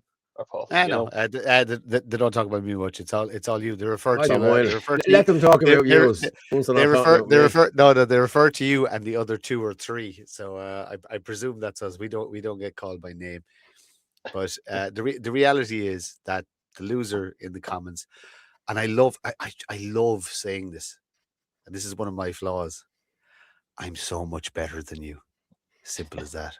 I'm just a better human than you are. I can build, I can create, I have ideas, I can build projects, I can do interviews, I can do. Right. You show me what you can do. You can't even show your real name. So your insults, all they do is they feed me and give me more power. Thank you. Keep them coming. Yeah, I could care less. I feed off it. Oh, no. I take all of their energy and I recycle it into positive work. I'll be honest as well. People who have a grievance with me, like we're doing our work every day. We're on Zooms every day. This, like what we do in Martin Saturday morning at 9 o'clock in the morning on a Zoom. Yeah, meeting with another organization trying to build bridges. The night before Friday night, I was on till 1 o'clock Saturday morning, talking on Spaces with Aaron about the Clan of Oga. There's loads of I'm too busy. People aren't going to stifle what we're doing. They're not going to stifle us at rallies. They're not going to stifle us by hurty words. It's crazy. The last year should prove that. So I just take it from this point of view. Since the start of the year, 2 companies registered, 2 organizations building and growing, 3 separate directions in relation to media, politics, and the other avenue, the investigative sort of one. Like, we're working our asses off, but the biggest thing is that every single one of us, every single social media profile, big smiley faces, that's us.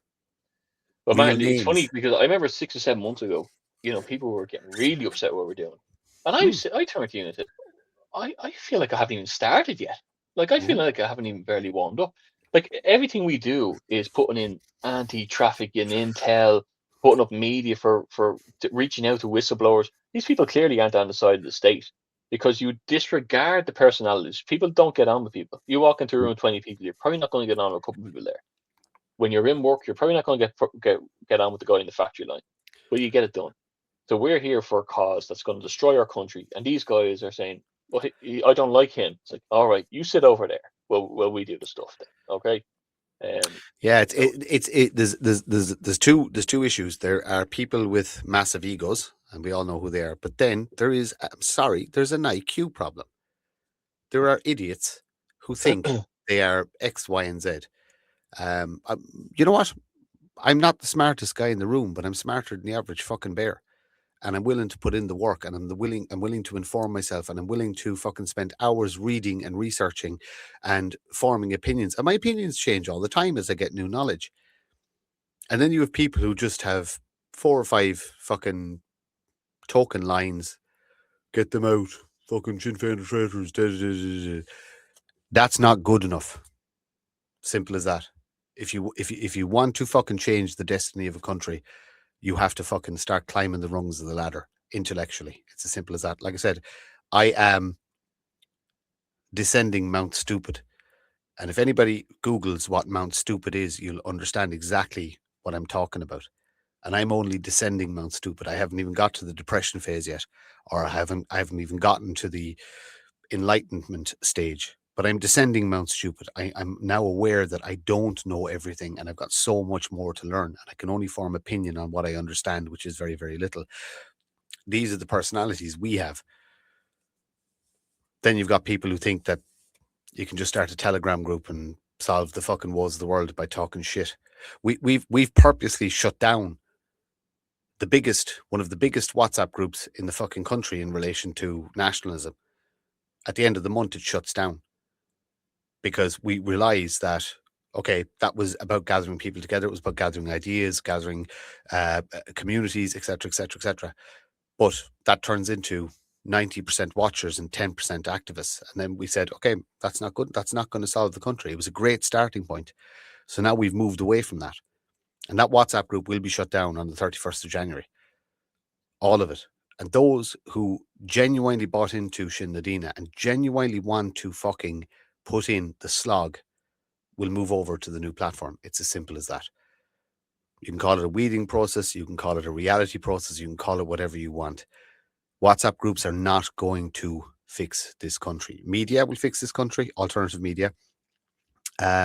Local activism, courage and humility, and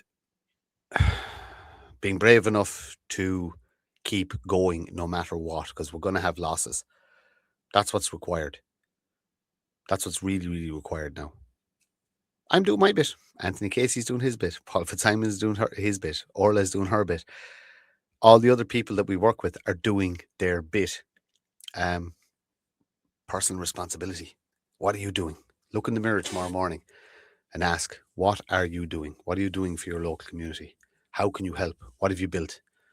And yeah, I'm throwing responsibility on your shoulders, but that's how we win. It's as simple as that. No generals, no leaders, no nothing. Everyone's a soldier. You have to fucking fight for what's yours. Yep. Sinn Féin has restructured. It's absolutely true. And you'll see a lot of very concentrated, topical committees in there. And I'm sure if you want to take a look at it, we do have adverts up. There is brochures. Go on sinnadina.ie, click on the brochure, the second tab, and you'll see everything that's involved. So yeah, it'd be great. The more these things are only as good as the people that row into it.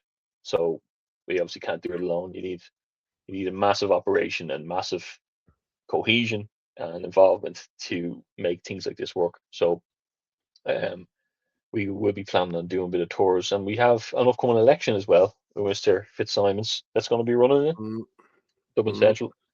So you'll see us out there again as well. Lots of plans, lots of quarterly plans, lots of things to do, and great people. So Sinn Féin is the best. I've made so many few new friends for life in the same mind frame. It's lovely to have a person on a wider community. It's a village. Fair play. Emma is very active in it as well, in fairness to her. Yeah, there is good people. It's your own clan. It's your like-minded people. You know, people who are wide awake to everything going on. What can we do about it? It's going to be a big year, and who knows what we can pull out of the bag.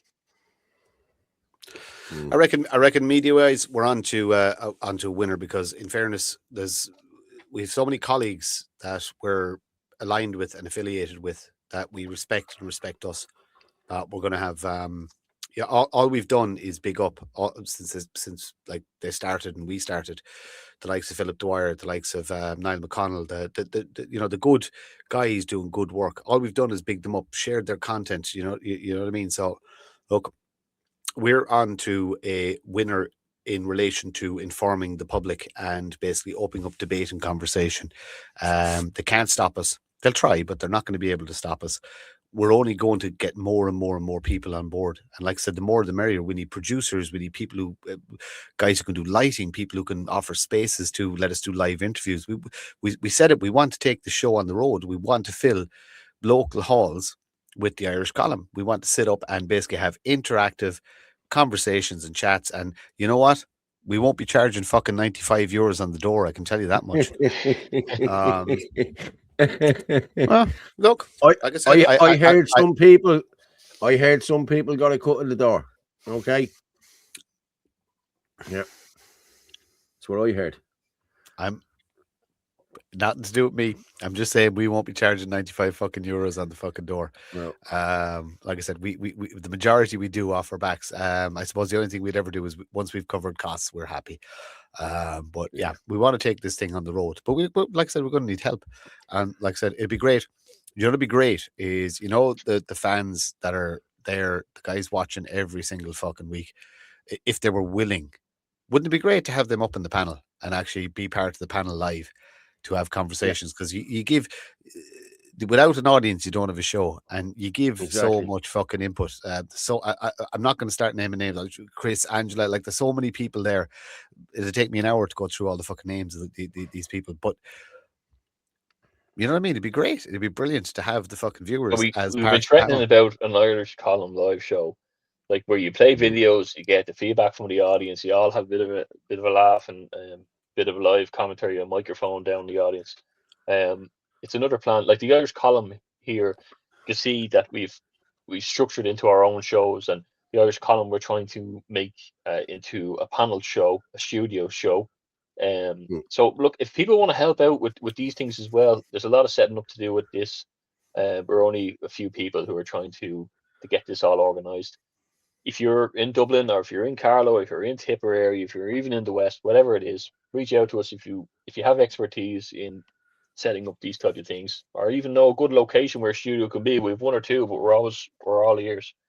But either way, yeah, there's just an evolution. I hate that word, but there is an evolution going on with our media campaign and structuring. Everything's been restructured. Ireland First, wait to see Ireland First this year. Massive plans. The whole thing is going to be going up a notch. Media, community, policy. Shinna Medina, Ireland First, Gale Force Media. Gale Force Media. Boom. That's it. Yeah. We took a look at last year. We saw what worked and what didn't work and what needed to happen. And we're only January, and already we are another stride up the hill. So, yeah, you know, it's funny. It feels like longer, but it's literally only a year since we started talking about the multi-pronged approach. Yeah, and fuck me, we've got some serious tentacles now. You know what I mean? Despite we have had setbacks. We've had massive setbacks, huge attacks. Internal, external, state, mainstream media. But we've still built. We've built and we've built and we've built and we've built. And like I said after the elections, I said nationalism was going to get very, very small. Yeah, our team got small, but fuck me, it's tight and it's productive. You know, we're doing the good work. We're doing the good job. I've no doubts in that. I never have a doubt in are we doing the right thing? Never, ever, ever, ever, ever. And you see, people don't understand how we operate behind the scenes. Every single discussion, every single bit of information is shared, and we discuss it, and then we vote on it and decide what way to go. And of the core, anyone ever take a huff? Anyone ever kind of get, nope, it's just boom, okay, next strategy. What are we doing? Okay, we're not doing this. What are we doing? Okay, we're talking to these people. Okay, what can they offer? X, Y, and Z. How do we work with them? How do we align with them? Do they have? It's clockwork, guys. Behind the scenes, it's clockwork. I suppose we're lacking. I suppose huge numbers isn't the problem. It's active numbers. There's loads of people involved. It's just we don't have enough active people willing to sacrifice their time the same way we do. And that will be the big ask. If you get involved, we're going to ask you to give your most precious commodity to us. We're going to ask you for your time to do X, Y, and Z research or whatever. You know, it's time well spent as far as I'm concerned. Guys, RT have yet to come out with a COVID jab that caused death or any negative effect yet. Really surprised. There's not one negative story. It is a new channel, isn't it? Bill Maher has actually come out and changed his tune finally.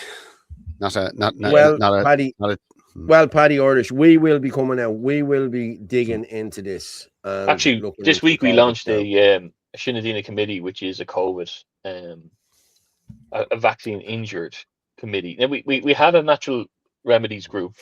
We have it still until the end of the month. It's one of our most popular ones because there's lots of detoxes and things like that in it, and home remedies that will move across as well. But we're trying to do a vaccine damage one, and there has been.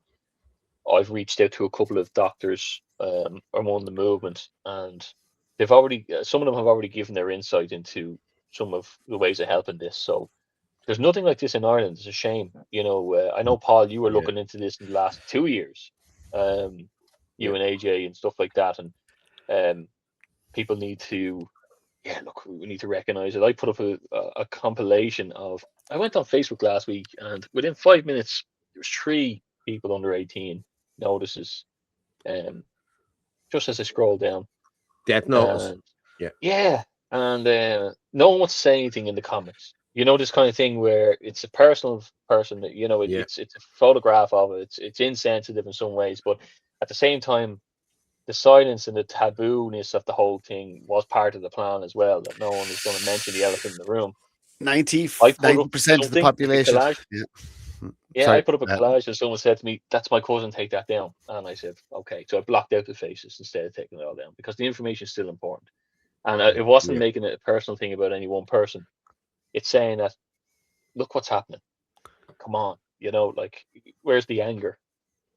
We go on, we talk about it every Sunday, and we try and push it out. But I don't want to see another camp. Like, the problem is, what happens next week if they announce a pandemic, a worldwide one where we're creating a vaccine? Don't worry, you're still going to maybe get, maybe not 80 or 90, but you might get 50 or 60% of people still bringing their kids to that line. That's a scary thing. Is that our problem? Well, I think it is our problem. We need to keep highlighting it. How much responsibility do we bear? I feel in relation to COVID, I informed every single person that I physically speak to that was in with arm's reach of me of all the data for numerous years or months. So and it went into years. I have this online platform where we talk about it all the time. Like, how if it's this whole thing, you can lead a horse to water, but you can't force him to drink. I think the job is to lead them to the water, and you've done your part. We've done it. We've done it. And you know what? If people don't want to, I've empathy for those that are sitting with the ticking time bomb inside them. I understand. I do understand. And I have massive empathy. But I'm sort of done. I have to get real clannish. And the people who are awake, they're my primary concern. They're the people I have to protect, and they're the people I have to build a future for. Those that already know the truth, I'm more concerned with ensuring their safety, and I'd rather retreat with them behind walls to build a better future, knowing that I can have a future with these people, than waste time trying to wake up the NPCs that can never be woken up. Well, on that note, we will finish up for tonight, guys, because we're way over the time here now. We're at 2 hours 28 minutes, lads. Where the hell does the time go? Hell. You serious? Yeah, Jeez, exactly. Yeah. I'm sorry. Can you not get a bell or something to stop me talking? Just ring it. Just a ping. No, it doesn't matter. I'll shut up. But Martin, thank you very much. Cheers, Paul. Thank you for having me on, as always. Thank you very much for coming on with me. Thank you. I'll talk. Sorry, I'll put you back up. Go on. No, I was saying I'll talk to yourself and Anthony afterwards. Yeah. Talk to you in a minute. Yeah. Cheers, mate. Anthony, thank you for coming on, mate. Fair play to you. Just last thing real quick, Paul, that Gale Force media there. That's going to be the big push for this year. Straight out the back. If anyone wants to help out, please do. I know you have the email address, Paul. Oh, look, we'll be talking about it again next week or whatever. But look, thanks as always to everyone listening in. Great to see all the familiar faces and new as well. Thanks, Paul. Fair play. Thanks, Anthony. Talk to you in a bit. Well, everyone, I'm going to just change me. I forgot to do my background, but hey, there you go. We're there now. As I say every night, thank you very much, everyone. And by the way, we've just hit 1100 there. Fair play to everyone. Just hit 1100. Fair play to everyone for coming in and commenting and doing what they did, I'm going to leave you with this. But as I say every night, the truth is like a lion. You don't have to defend it. You just let it loose and it will defend itself. Good night and God bless.